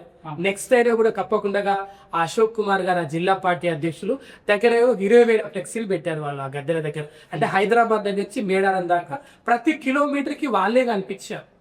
ఈ సందర్భంగా నేను అప్పీల్ చేస్తా ఉన్నాను, ప్లాస్టిక్ ప్లేస్ లో ఫ్లెక్సీలు అనేది భూమిలో కరడానికి 1000 సంవత్సరాల టైం పడుతుంది. ఇప్పుడు నేను మాట్లాడితే నేను దేశద్రోహిని అవుతా, లేదంటే నేను ఇంకేదో తీవ్రవాదిని అవుతాను. కాబట్టి మీ ద్వారా అప్పీల్ చేస్తుంటే మళ్ళీ 1 సంవత్సరం మన జాతర వస్తే అక్కడ బీబీసీ ఛానల్ వాళ్ళు ఒక డాక్యుమెంట్ చేశారు ఆల్రెడీ, మా టీం వాళ్ళకి సపోర్ట్ చేస్తే. ఈ రోజు మేడారం ప్రాంతంలో ఎక్కడ కిలోమీటర్ దూరం పోయినా కూడా 1 మీటర్ దూరం దాకా మొత్తం ప్లాస్టిక్ వ్యర్థాలే ఉంది. ఇలాంతా పేపర్ ప్లేట్స్ అని చెప్తున్నారు కదా, అందులో మైక్రో ప్లాస్టిక్ అని మొత్తం కూడా ఆ భూమిలో ఎక్కిపోయేసేసి అక్కడ అనేక రకాల జంతువులు తినడం వల్ల చచ్చిపోతా ఉన్నాయి. అంటే మనం మేడారం వెళ్ళి వనదేవతల్ని కాపాడాల్సింది వనదేవతను నాశనం చేసి వస్తున్నాం. అనుమతి చెట్టే కదా. కాబట్టి ఒక స్వచ్ఛమైనటువంటి అద్భుతమైన ప్రకృతి ఉత్సవాన్ని మనం మన సొంత షాడిజం తోటి, మనకున్నటువంటి టెక్నాలజీ గర్వంతో సర్వనాశనం చేసి వచ్చారు. అందుకే ఈరోజు మేడారం సమ్మక్క సారలమ్మ యూనివర్సిటీ పెట్టాలని తెలంగాణ ఉద్యమంలోనే మనం ఎజెండాగా మార్చాం. ఎజెండా పెట్టాం మేము, సీత విమలక్క, కొండలక్ష్మి బాపూజీ గారి ఆధ్వర్యంలో మేడారం యూనివర్సిటీకి సమ్మక్క సారక్క పేరు పెట్టని చెప్పి మొట్టమొదటి చెప్పిందే ప్రపంచ పర్యావరణ సంస్థ. మరి ఇంప్లిమెంట్ చేస్తాను. ఇప్పుడైతే యూనివర్సిటీ పేరు పెట్టారు భారత ప్రభుత్వం. ఈరోజు సమ్మక్క సపోర్ట్ చేస్తుంది. సమ్మక్క సార్ తప్పకుండా అందరూ చేయాల్సిందే. ఎవరో ఒకరు మాట్లాడాల్సిందే, ఎవరో ఒకరు ఇంప్లిమెంటేషన్ చేయాలి. ఇక్కడ జరుగుతుంది ఏంటంటే తమ్ముడు, ఒక మంచి ఆలోచన అనేది తొందరగా ప్రజలకు స్ప్రెడ్ అవ్వట్లేదు. ఇప్పుడు అదే మనందరం 20 మంది పోదాం మేడారం మీద దావా చేసుకుంటే ఉత్తర తల 1000 రూపాయలు వేసి 20 మంది మొక్కలు అంటే ఏదైనా ఖాళీగా బిజీగా ఉన్నా అంటాడు. అంటే అదే ఇప్పుడు అది స్ప్రెడ్ చేయాలంటే ఏం లేదు. ఎందుకంటే ఇందాక మీరు చెప్పినట్టు ప్రతి ఒక్కరు వాళ్ళ జీవన శైలిలో ఆక్యుపైడ్ ఉంది. సో వాళ్ళకు ఆక్యుపైడ్ ఉన్నప్పుడు ఏంటంటే ఇది ఉంది ఇలా చేయాలి. ఖచ్చితంగా మనము ఎవ్రీడే ఒక ప్రోగ్రామ్ అయినా కావచ్చు, అడ్వర్టైజ్మెంట్ అయినా కావచ్చు, ఒక రీల్స్ అయినా కావచ్చు, అది ఎవ్రీడే చేయడం వల్ల ఏమైనా ప్రయోజనం ఉండొచ్చా? మన లైఫ్ ఏంటంటే 30 సెకండ్స్ రీల్స్ కోసమే బతుకుతున్నాం అందరూ. అందుకోసం అంటున్నాను ఆ రీల్ చేయడం మన ఉపయోగం ఉంటాం. అంటే ఇక్కడ ఏంటంటే అందరి గొర్రెలలో ఒక 50-60 రీల్స్ చూస్తాం డైలీ మనం. అంటే సగటున ఒక రీల్ 28 సెకండ్స్కి క్లోజ్ అయిపోతుంది. అంటే మన లైఫ్ టైం కూడా 28 ఇయర్స్కి క్లోజ్ అయ్యేటట్టుగా మనం చేసుకుంటున్నాం. పెద్ద మార్పు ఏం లేదు అక్కడ. అక్కడ 30 సెకండ్స్ రీల్ని 28 సెకండ్స్కి ఆగిపోయినాక ఎట్లయితే క్లోజ్ అవుతుందో శివ, ఇక్కడ కూడా అంతే. సెల్ఫ్ మోటివేషన్ ఉండాలి అంటున్నా. సెల్ఫ్ మోటివేషన్ కావాలంటే ఫస్ట్ థింగ్ ఏంటంటే వాళ్ళు ఉన్న జీవన శైలి ఆక్యుపెన్సీలో అది రావట్లేదు. అది తీసుకురావాలంటే ఏదో ఒకటి చేయాలన్న. ఇప్పుడు ప్రభుత్వం, మీడియా, అదేవిధంగా స్వచ్ఛంద సంస్థలు, మన డబ్ల్యూఓ లాంటి సంస్థలు అందరం కూడా కలిసి కట్టుగా పనిచేయాలి. ఎవరికి వారం పనిచేస్తున్నా అవసరమైనప్పుడు, సందర్భం వచ్చినప్పుడు. ఈరోజు కేవీఆర్ పార్క్ విషయంలో ఈరోజు చాలా మంది పనిచేస్తున్నాం. మనం కేవీఆర్ పార్క్ నెరగకుండా దాని ప్రత్యామ్నాయం చూడాలని చెప్పినాం. కేవీఆర్ పార్క్ అనేది ఈ నగరానికి ఒక ఆక్సిజన్ ఊపిరితిత్తులాగే. ఇంకా నయ్యో ప్రభుత్వం చాలా చాలా తక్కువ ప్రాంతాన్ని చూజ్ చేసుకుంది. గత ముందు ప్రభుత్వమే ఏకంగా రియల్ ఎస్టేట్కి వారు చూస్తున్న వాళ్ళు ఉన్నారు. కానీ ఇప్పుడు మెట్రోపాలిటన్ సిటీలో తీసుకున్నా కూడా జనరల్గా ప్రతి ఒక్క చోట ఎంత ఇప్పుడు ఒక అడవి ప్రాంతంలో ఉన్న ప్రతి ఒక్కటి అవుట్స్కట్స్లో వరకు కూడా అన్నీ నరికేస్తున్నారు. ఎందుకంటే రియల్ ఎస్టేట్ కోసం, ఇండస్ట్రీస్ కోసం. సో ఇది గవర్నమెంట్ ఎందుకు ఇలా చేస్తుంది వాళ్ళకి తెలిసినప్పుడు, అంటే గవర్నమెంట్ చెవులు నాటడం గొప్ప, గవర్నమెంట్ అంటే ఎవరు శివ? ప్రజలే కదా, మనుషులే కదా. అందుకే మనిషి ఆలోచనలకి హద్దులు ఉండాలి. హద్దులు దాటినేందుకు మనందరికి బుద్ధి లేని పనులు ఎక్కువైపోతాయి. ఆ బుద్ధి లేని పనులు చేయబట్టి ఏమైతే మనం చంపుకుంటాం. అది నాకు గుర్తు చేస్తుండాలి. అప్పుడే ప్రతి ఒక్కరికి అవగాహన వస్తుంది. అవగాహన రావాలంటే ప్రజలు ప్రభుత్వం ఏది చేస్తుందో ప్రశ్నించాలి. ప్రశ్నించే తత్వం ఉన్నప్పుడే జ్ఞానం ఉద్భవిస్తుంది. జ్ఞానం ఉన్నప్పుడు మనందరూ కూడా ఆనందం ఉండగలుగుతాం. ఎవరు ఎక్కడ ప్రశ్నిస్తున్నారు? అంత సోషల్ మీడియాలో ప్రశ్నిస్తున్నారు అందరూ. జస్ట్ ఇప్పుడు కాక్రోచ్ జనతా పార్టీ సోషల్ మీడియాలో పుట్టిందని. అదే అభిజిత్ అంటే హైదరాబాద్కి వచ్చేసి రాళ్ళతో కొడుతారు కానీ ఇక్కడ టైం లేదు మాకు ఎత్తుకొస్తామని. అభిజిత్ అంటే సోషల్ మీడియా అనే ప్లాట్ఫామ్ లో 3 కోట్ల మందిని పోగేయగలిగాడు. ఆ 3 కోట్ల మంది అక్కడ ఖాళీ ఉన్నారు కాబట్టి అభిజిత్ ఫాలో అవ్వగలిగాడు. అంటే ఒక జస్ట్ సెన్స్ ఆఫ్ హ్యూమర్ ఇక్కడ వాళ్ళందరి అభిప్రాయం అంటే విన్నారు. ఆల్మోస్ట్ 3 కోట్ల మంది గ్యాదర్ చేస్తుంది దట్ ఓన్లీ ఆన్లైన్. అంటే అది ఏం చేయబట్టి ఆ 3 కోట్ల మంది ఫాలో అయింది. 3 కోట్లు కాదు 300 కోట్ల మంది కూడా ఫాలో అవుతారు. ఎందుకంటే ఖాళీగా ఉన్న అందరూ కూడా యాడ్ అవుతారు. నేను ఖాళీగా ఉన్నా నేను కూడా ఫాలో అవుతాను, నువ్వు ఖాళీగా ఉన్నావు అంటే జస్ట్ మన మొబైల్లోనే ఉంటుందండి. ఇష్టం బయట ఉండట్లేదు కదా. మనిషి అనేటోని, మనిషి బుర్రని, మనిషి యొక్క మెదడుని మొత్తం కూడా మొబైలే బానిస చేస్తుంది. ఆ మొబైల్ యూజ్ చేసి మన మైండ్ చేంజ్ చేయలేమా మనం? తప్పకుండా అందులో భాగంగానే మనం పెడుతున్నాం ఈరోజు మన కార్యక్రమాలు చేస్తున్నాం. అంటే ఇక్కడ ఒకటి ఏంటంటే రీచింగ్ అనేది ఎక్కువ మందికి వెళ్ళదు. ఎందుకంటే మంచి కదా అది. దాంట్లో ఏ విధమైనటువంటి సెక్స్ సీన్ లేవు, ఏం ఎమోషనల్స్ లేవు, ఏమో దానికి డబ్బులు పెట్టి ప్రమోషన్స్ లేవు కాబట్టి తొందరగా స్ప్రెడ్ అవ్వదు. ఇప్పుడు సాలువారద తిమ్మక్క గారని కర్ణాటకలో పిల్లలు పుట్టకపోతే వాళ్ళని గ్రామం నుంచి వెళ్ళగొట్టారు. ఆ అమ్మ వాళ్ళిద్దరు భార్య భర్తలు రోజు గ్రామం బయటికి వెళ్ళి పిల్లలు పుట్టకపోతే బాధపడదని మొక్కలు నాటి మొక్కలనే పిల్లలు పెంచారు. అలా పెంచడం మూలంగా దాదాపుగా 10 కిలోమీటర్ 20 కిలోమీటర్లు పెరిగిపోయినాయి. పెద్ద వనాలు అయిపోయినాయి తుమ్కూరు దగ్గర. సాలు మరద అంటే సాలు అంటే మొక్కల వరస. సాలు మరద తిమ్మక్క అంటే మొక్కలకు తల్లి అని చెప్పేసి భారత ప్రభుత్వం ఆమెకు పద్మశ్రీ అవార్డు ఇచ్చింది. ఆమె పద్మశ్రీ అంటే చాలా చిన్నది నాదేసి ఆమెకి నోబెల్ అవార్డు ఇవ్వాలి, భారతరత్న కూడా ఇవ్వాలి. ఎందుకంటే ఈరోజు సాలు మరద తిమ్మక్క గారు లేకపోయినా ఆ చెట్లని మనందరినీ మాపాడుతుండే. 115 సంవత్సరాలు బ్రతికి అమ్మ చనిపోయింది. ఆమెకు ఎవరు చెప్పారు, ఏం చదువుకోలే. కానీ ఈరోజు సాలుమరద తిమ్మక్క గారి జీవిత చరిత్ర విశ్వవిద్యాలయాలు పెడుతున్నాయి, అమెరికా లాంటి యూనివర్సిటీలు పెడతా ఉన్నాయి. ఇప్పుడు జనరల్ సాఫ్ట్వేర్ ఫీల్డ్ లో ఇంటర్వ్యూ క్వశ్చన్ ఒకటి అడుగుతారు అన్న, 1 to 6 years ఆఫ్టర్ 5 years అని. అంటే గ్రోత్ ఒక 5 సంవత్సరాల్లో మీ గ్రోత్ ఎంతవరకు ఉండాలని ఒక క్వశ్చన్ లాగా అడుగుతారు. సో ఇప్పుడు అది పర్యావరణంలో తీసుకుంటే 2026 year, సో 2030 లోపల మన ఎన్విరాన్మెంట్ ఎలా ఉండబోతుంది మీ అంచనా ప్రకారం? ఇప్పటికైతే మన అందరం డేంజర్ జోన్లో ఉన్నాం. రాబోయే 2027 కూడా ఒక 2 degrees టెంపరేచర్ పెరుగుతున్నట్టుగా వాతావరణ శాఖ హెచ్చరికలు జారీ చేస్తూ ఉంది. ఇంకా అంటే రాబోయే రోజుల్లో 50 degrees టెంపరేచర్ కామన్ అయిపోయింది. ఇప్పుడు చూస్తే శివ, మనం మే నెలలో ఉండే టెంపరేచర్ ఈ నెలలో ఉంది. అంటే జూన్ అంటే మనందరి వర్షాకాలం. ఎస్పెషల్లీ జూన్, జూలై, ఆగస్టులో ఏంటంటే వర్షాకాలం. చక్కగా వర్షాలు వచ్చినప్పుడు మన బోనాలు చేసుకునేది. బోనాలు కూడా ప్రకృతి పండగనే. మట్టి కుండలో బోన విత్తాం మన మహంకాళి తల్లికి. ఆ యాపరెమ్మలు ఎందుకంటే మంచి యాపరెమ్మలు కట్టుకోవడం మూలంగా మన బాడీ మొత్తం కూడా మంచి హెల్తీ ఉండడానికి. కాళ్ళ పసుపు పూస్తారు మన ఆడవాళ్ళు. యాంటీబయాటిక్ ఇవన్నీ కూడా నేచర్ రిలేటెడ్. నేనేం అబద్ధాలు చెప్పట్లేదు. ఇక్కడ ఏంటంటే రాబోయే రోజుల్లో మన అందరం డేంజర్ జోన్లో ఉంటాం. ఎవరైతే ప్రకృతిని కాపాడుకొని వాళ్ళ చుట్టూ సరౌండింగ్, ఉదాహరణకు ఒక విలేజ్ ఉందనుకో, ఆ గ్రామంలో ప్లాస్టిక్ బ్యాన్ చేయాలి, ఆ గ్రామంలో 10,000 చెట్లు నాటించాలి, ఆ గ్రామంలో చెరువును కాపాడుకోవాలి, ఆ గ్రామంలో ఉన్నటువంటి ప్రజలు జీవించే విధానంలో మార్పులు రావాలి, అందరూ ఎర్లీగా పడుకోవాలి. ఈరోజు స్లీపింగ్ సమస్య కూడా జీవ అందరికీ. ఈరోజు అది కూడా థెరపీ మొదలు పెట్టారు. అంటే మీరు ఎట్లా పడుకోవాలో వాళ్ళే బండ పెడతారు, డబ్బులు ఇస్తే ఎక్కడ పడుకోవాలి ఎట్లా పడుకోవాలో వాళ్ళే చెప్తారు అనమాట. ఇప్పుడు స్లీపింగ్ థెరపీ డాక్టర్లు మొదలయ్యాయి. అంటే ప్రతిదీ కూడా వ్యాపారం అయిపోయింది. ప్రకృతిని ఒక్కసారి నువ్వు పక్కన పెట్టడం మూలంగా అన్ని పైసలు ఇచ్చి కొనుక్కోవాల్సి వస్తుంది. అదే నువ్వు ప్రకృతికి ఒక్కసారి కాపాడుకుంటే ప్రకృతి నిన్ను దగ్గర తీసుకుంటుంది. ఒక తల్లి మాతృ ప్రేమ ఎంతో గొప్పది. అంతకంటే ప్రకృతి ప్రేమ 1000 రెట్లు గొప్పది. మన అందరినీ సమానంగా చూస్తుంది. శివ అందంగా ఉన్నాడు, భద్ర నల్లగా ఉన్నాడు, తెలియదు ఇట్లేం చూడట్లేదు కదా. అందరికి సమానంగా గీడిస్తుంది, అందరికి సమానంగా గాలిస్తుంది, అందరికి సమానంగా 24 గంటల టైం ఇస్తుంది. ప్రకృతే కదా మళ్ళీ చేసింది. సో అదే పర్పస్ అన్న ప్రెసెంట్ మన తెలుగు రాష్ట్రాలైనా కావచ్చు, ప్రపంచంలో కావచ్చు, నీరు లేకపోతే భూమి లేకపోతే ఎయిర్, సో ఈ మూడిట్లో అత్యంత ప్రమాదకరంగా ఏది మారబోద్ది ఫ్యూచర్? అన్ని ప్రమాదకరంగానే ఉన్నాయి. ఎవరికి వారే ప్రమాదం ఉన్నారు. శివ స్థాయిలో శివ ప్రమాదం ఉన్నాడు, భద్రా స్థాయిలో భద్ర ఉన్నాడు, కెమెరా స్థాయిలో కెమెరాలు ఉన్నాడు. ఎందుకంటే నా కిడ్నీ పాడైంది, నీకు లివర్ పాడైంది అంటే ఏ ప్రమాదం? ఆర్గాన్స్ అనేది చాలా ఇంపార్టెంట్ ఇంకా బాడీకి. అన్ని ప్రమాదంలో ఇబ్బంది ఏం లేదు. ఎంతున్నా జనరల్ అప్పుడు మన ఎయిర్ పొల్యూషన్ తీసుకుంటే అది ఎయిర్ క్వాలిటీ ఇండెక్స్ ఉంటుంది కదా, అది ఎంత ఉండాలి జనరల్? 0 నుంచి 50% అనేది సహజంగా ఉండాల్సిన ఎయిర్ క్వాలిటీ. కానీ 50 అనేది ఎక్కడ ఇస్తుంది ఇప్పుడు మనం చూడట్లేదు. ఢిల్లీ చూస్తే 40 అంటే 92 ఉన్నది. హైదరాబాద్ అనేది 47 ఉన్నది. అదే సారీ, హైదరాబాద్ 93 ఉన్నది ఎయిర్ క్వాలిటీ ఇండెక్స్. ముంబై కూడా సేమ్ అంతే ఉన్నది. అంటే ఏంటి, నార్మల్ ఏంటంటే ఎయిర్ క్వాలిటీ ఇండెక్స్ అనేది ఎప్పుడైనా కూడా 0 నుంచి 50% లోపు ఉంటే బెస్ట్ ఎయిర్. అక్కడ ఉన్నటువంటి వాతావరణంలో ఉన్నటువంటి యానిమల్స్ కానీ, అక్కడ జీవ వైవిధ్యంలో ఉన్నటువంటి అన్ని రకాల జీవులకు కూడా మంచి ఆక్సిజన్ అందుతుంది. కానీ 50 అనేది అసలు ఎక్కడ లేదు దేశంలో. ఉంటే గిట్టే ఏమన్నా సిక్కిం లాంటి రాష్ట్రాలు, కేరళ లాంటి రాష్ట్రాలు, లేదంటే అక్కడ కేరళలో కొంత డెవలప్ ఆలోచిస్తారు, ప్రోగ్రెసివ్ ఆలోచిస్తారు. అక్కడ ఫ్లెక్సీలు బ్యాన్ చేశారు ప్రభుత్వం. ప్రజలు కూడా అదే దాన్ని ఫాలో అవుతూ ఉంటారు. కాబట్టి ఏంటంటే ఇప్పుడు ప్రస్తుతం హైదరాబాద్ నగరం ఈరోజు ఎయిర్ క్వాలిటీ ఇండెక్స్ దగ్గర 100 ఉందన్నమాట. అంటే ఇది డబల్ ఉన్నట్టే కదా. అంటే ఉదాహరణకి కొంచెం ఏదైనా ఒక డోస్ చేయగలనుకో మెడికల్ గా, నాకు 5 grams ఇవ్వాల్సిన మెడిసిన్ 10 ఇస్తే బ్రతుకుతున్నారు. లేదు, రియాక్షన్స్. ప్రకృతి కూడా రియాక్షన్స్ ఇస్తుంది మనందరికి. అదే ఆ రియాక్షన్ తెలిసి కూడా ఇప్పుడు మనం చూసుకున్నట్టయితే మెయిన్ పొల్యూషన్ అది వచ్చేసి పెట్రోల్ అయినా కావచ్చు, డీజిల్ అయినా కావచ్చు.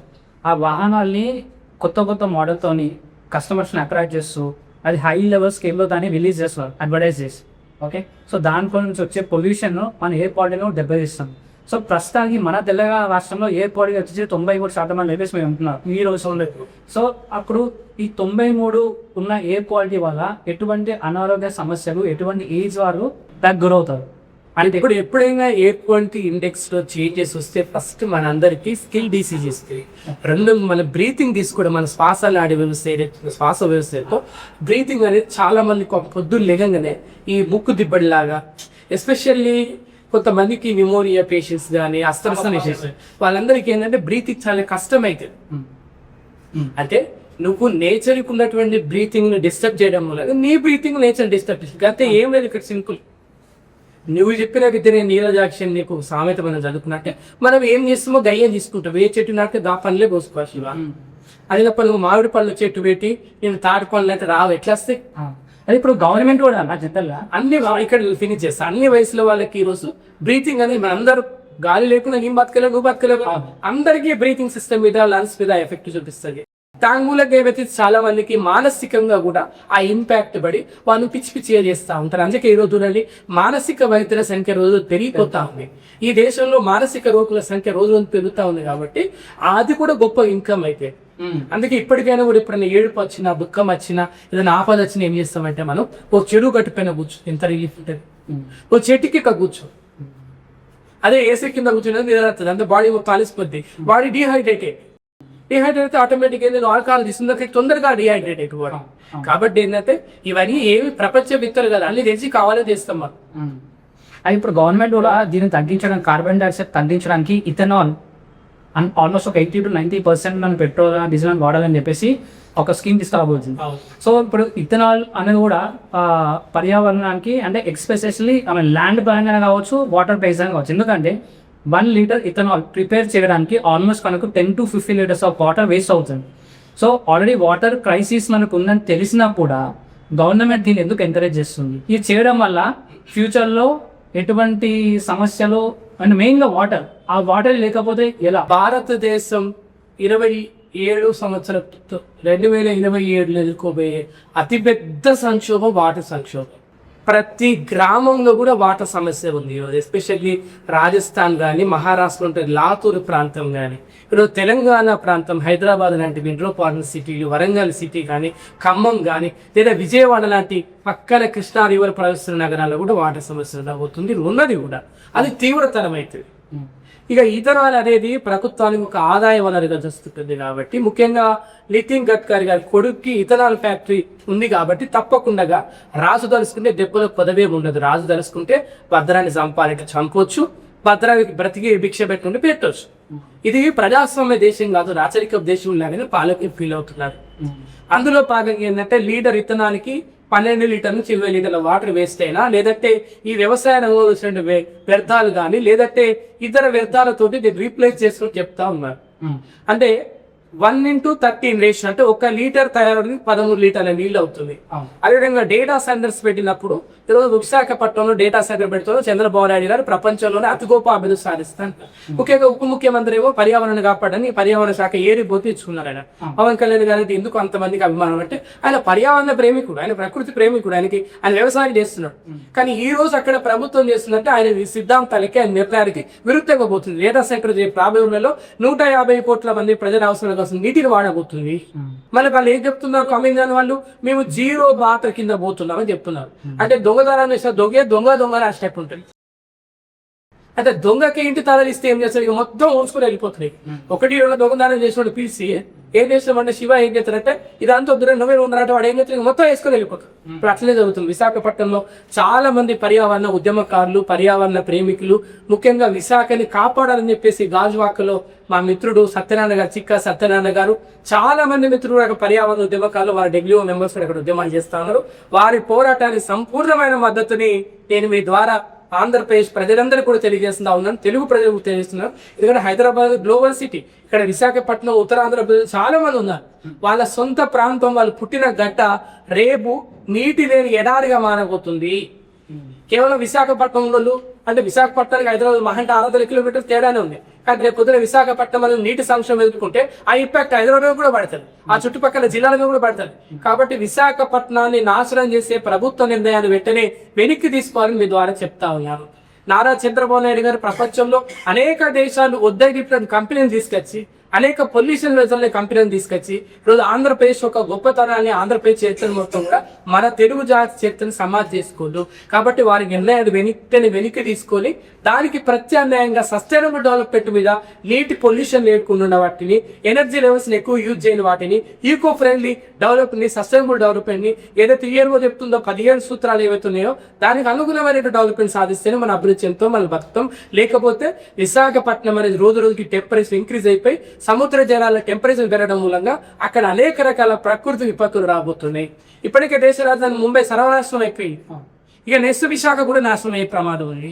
అంటే జస్ట్ పొలిటీషియన్స్ వాళ్ళ ఎదుగుదల కోసం ఇట్లాంటి అస్త్రాలు అంటే ప్రజలకు మొత్తం మభ్యపెట్టి ఇవన్నీ రాంగ్ ఇన్ఫర్మేషన్స్ ఇస్తూ దానికి ఒక క్యాడర్ అంతా కూడా సోషల్ మీడియాలో దాన్ని ఫుల్ హైలైట్స్ చేస్తూ ఇదంతా చేసినప్పుడు ఇప్పుడు మీలాంటి డబ్ల్యూఈఓ సంస్థ వాళ్ళు మొత్తం ఎంత పోరాటం చేస్తున్నారు, ఎంత దీనిలో సక్సెస్ అవ్వగలుగుతున్నారు.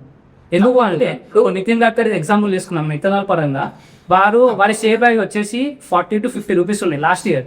కానీ ఇప్పుడు వాళ్ళ షేర్ ప్రైస్ వచ్చేసి ఆల్మోస్ట్ 1800 రూపాయలు అయింది.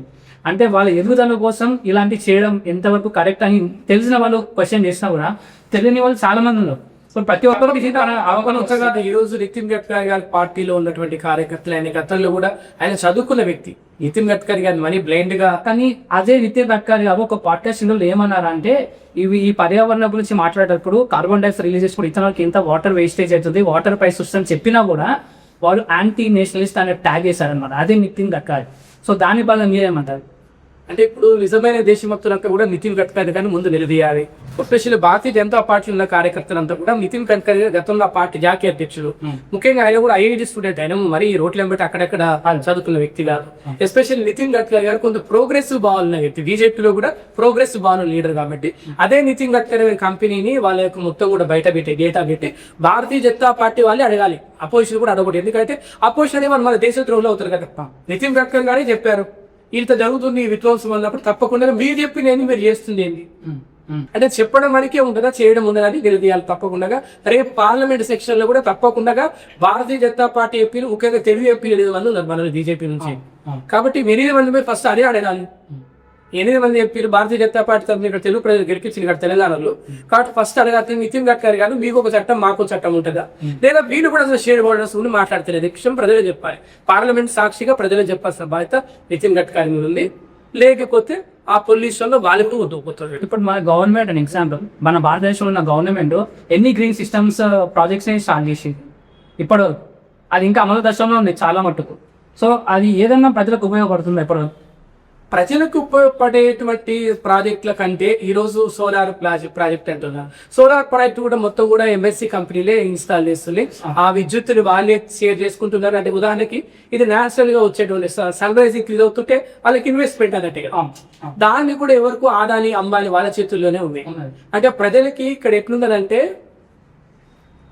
మీరు బిర్యానీ తినండి మాకు పచ్చడి వెతుకులు పెట్టినట్టుగా ఉంటుంది. ఎప్పుడైనా శివాలైతే రోజు ప్యారడైస్ బిర్యానీ తినాలి, లేదంటే గ్రీన్ బాస్ బిర్యానీ తినాలి. భద్రా గాలి లేదా తీసుకోని అడుగుతున్న వాళ్ళకి ఏంటంటే మీ ఇంట్లో మిగిలిపోయినటువంటి పచ్చడి వెతుకులు మాకు ఇస్తే చాలన్నట్టుగా ప్రజల ఆలోచన ఉంది. కానీ దాని వెనకాల ఉన్నటువంటి శ్రమని దాని వెనకాల కష్టం అదే అంటున్నారు కదా, మళ్ళీ చెప్తున్నా కదా. ప్రకృతి పట్ల ఈ ప్రభుత్వాలకు బాధ్యత లేదు కాబట్టి, ఈ బాధ్యత లేని ప్రజలు ఉన్నారు కాబట్టి ఇక్కడ రెండు పరస్పరం రెండు చేతులు కొట్టినప్పుడే శబ్దం వస్తుంది. ప్రజలు అడగాలి, ప్రభుత్వం పనిచేయాలి. ప్రజలు అడగట్లేదు, ప్రభుత్వం పనిచేయట్లేదు. ప్రభుత్వం ఏం చేస్తుంది? రియల్ ఎస్టేట్ వ్యాపారులకు, పెట్టుబడిదారులకు, ఎస్పెషల్ ఈరోజు అమెజాన్ ఫారెస్ట్, ఈరోజు అమెజాన్ ఎక్కడ రాష్ట్రం అయిపోయి ప్రపంచంలో అనేక దేశాలు, పేద దేశాలు ఈరోజు సర్వనాశనం అవుతున్నాయి. రేపు అండమాన్ నికోబార్ కూడా ఆదాని గారికి ఇచ్చేస్తున్నారు. దానికి భారతీయ జనతా పార్టీలో కొంతమంది రాహుల్ గాంధీ గారు దేశద్రోహి అంటున్నారు.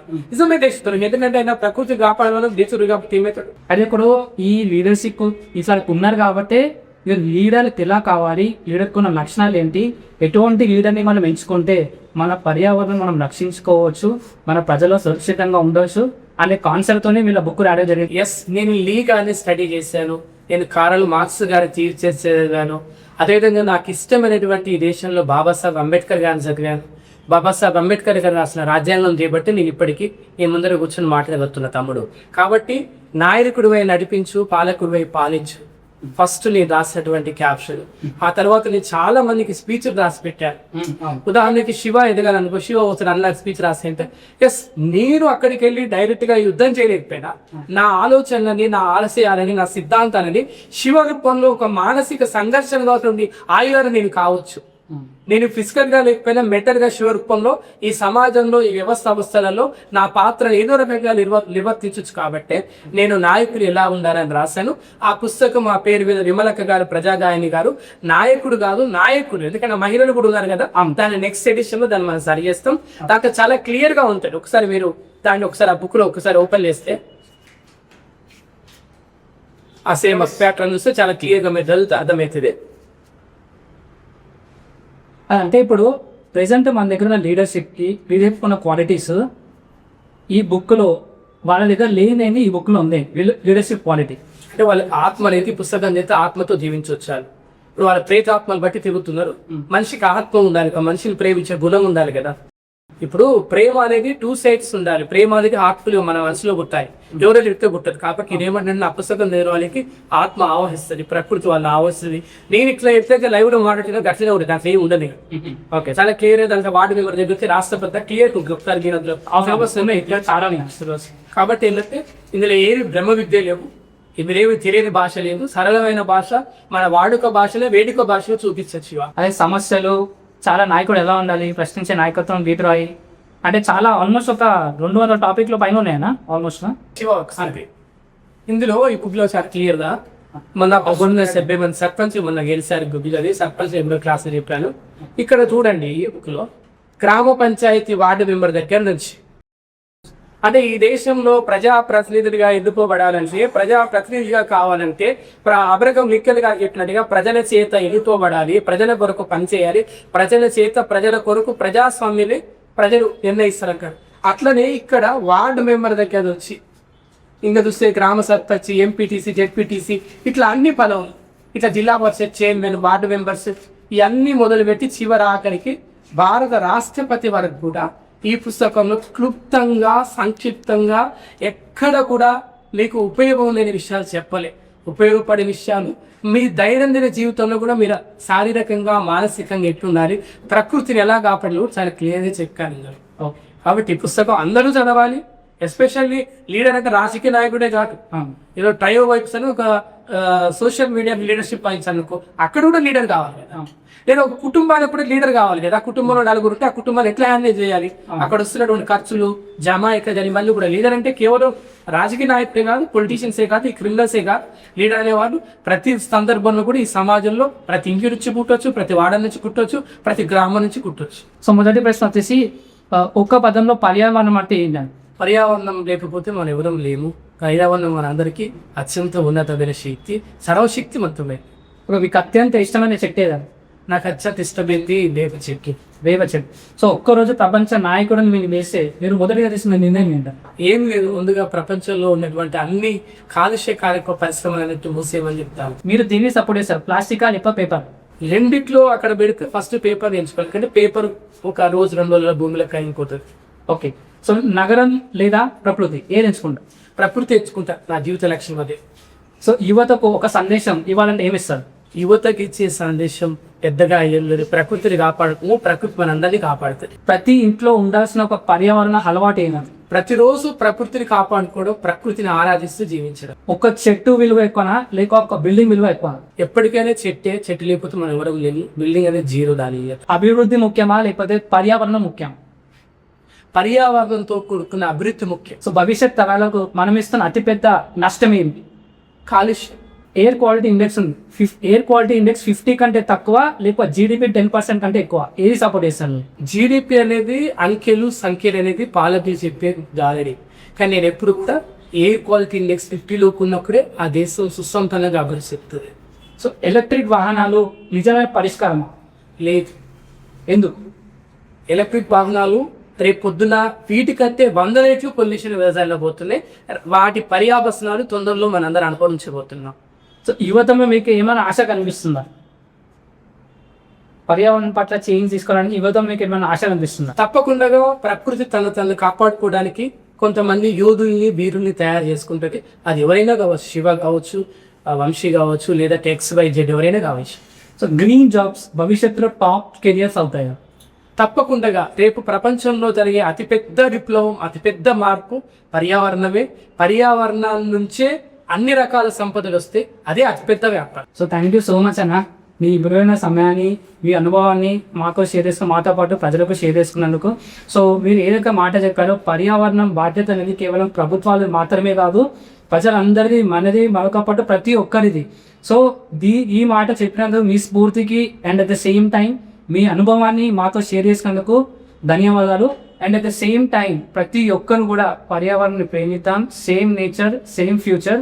మనం ఎంత క్లీన్ అండ్ నీట్ ఎన్విరాన్మెంట్ మన జనరేషన్స్లో అనుభవించామో, అదే నీట్ అండ్ క్లీన్ ఎన్విరాన్మెంట్ మన ఫ్యూచర్ జనరేషన్ కూడా అందరు చేయవలసిందిగా మన వంతు బాధ్యతగా మనం వహించి ప్రతి ఒక్కరికి ఎన్విరాన్మెంట్ పట్ల అవేర్నెస్ క్రియేట్ చేస్తూ, చిన్నగా పెద్ద అట్లీస్ట్ ఒక 5 minutes టైం తీసుకొని యువతకైనా కావచ్చు, పిల్లలకైనా కావచ్చు, పేరెంట్స్కైనా కావచ్చు, ఎవరికైనా సరే ప్రతి ఒక్కరికి మనకు తెలిసినంత విధంగా, మనకు ఏదైతే తెలుసో దాని గురించే ఎన్విరాన్మెంట్ పట్ల అట్లీస్ట్ కొంత అవగాహన, లేకపోతే డిస్కషన్స్, ఒక రచ్చబండలా మనం మాట్లాడుకుంటాం. డైలీ ఎన్నో టాపిక్లు మాట్లాడుకుంటాం. సో దానిలో ఇది కూడా ఎన్విరాన్మెంట్ అనేది కూడా, పర్యావరణ పరిరక్షణ కూడా ఒక చిన్న టాపిక్గా మనం తీసుకొని మాట్లాడి అవేర్నెస్ క్రియేట్ చేస్తూ మన ప్రాణాలను మనం కాపాడుకుందాం, మనతో పాటు మన చుట్టుపక్కల ప్రాణాలందరినీ కూడా కాపాడదాం, పర్యావరణాన్ని రక్షించుకుందాం.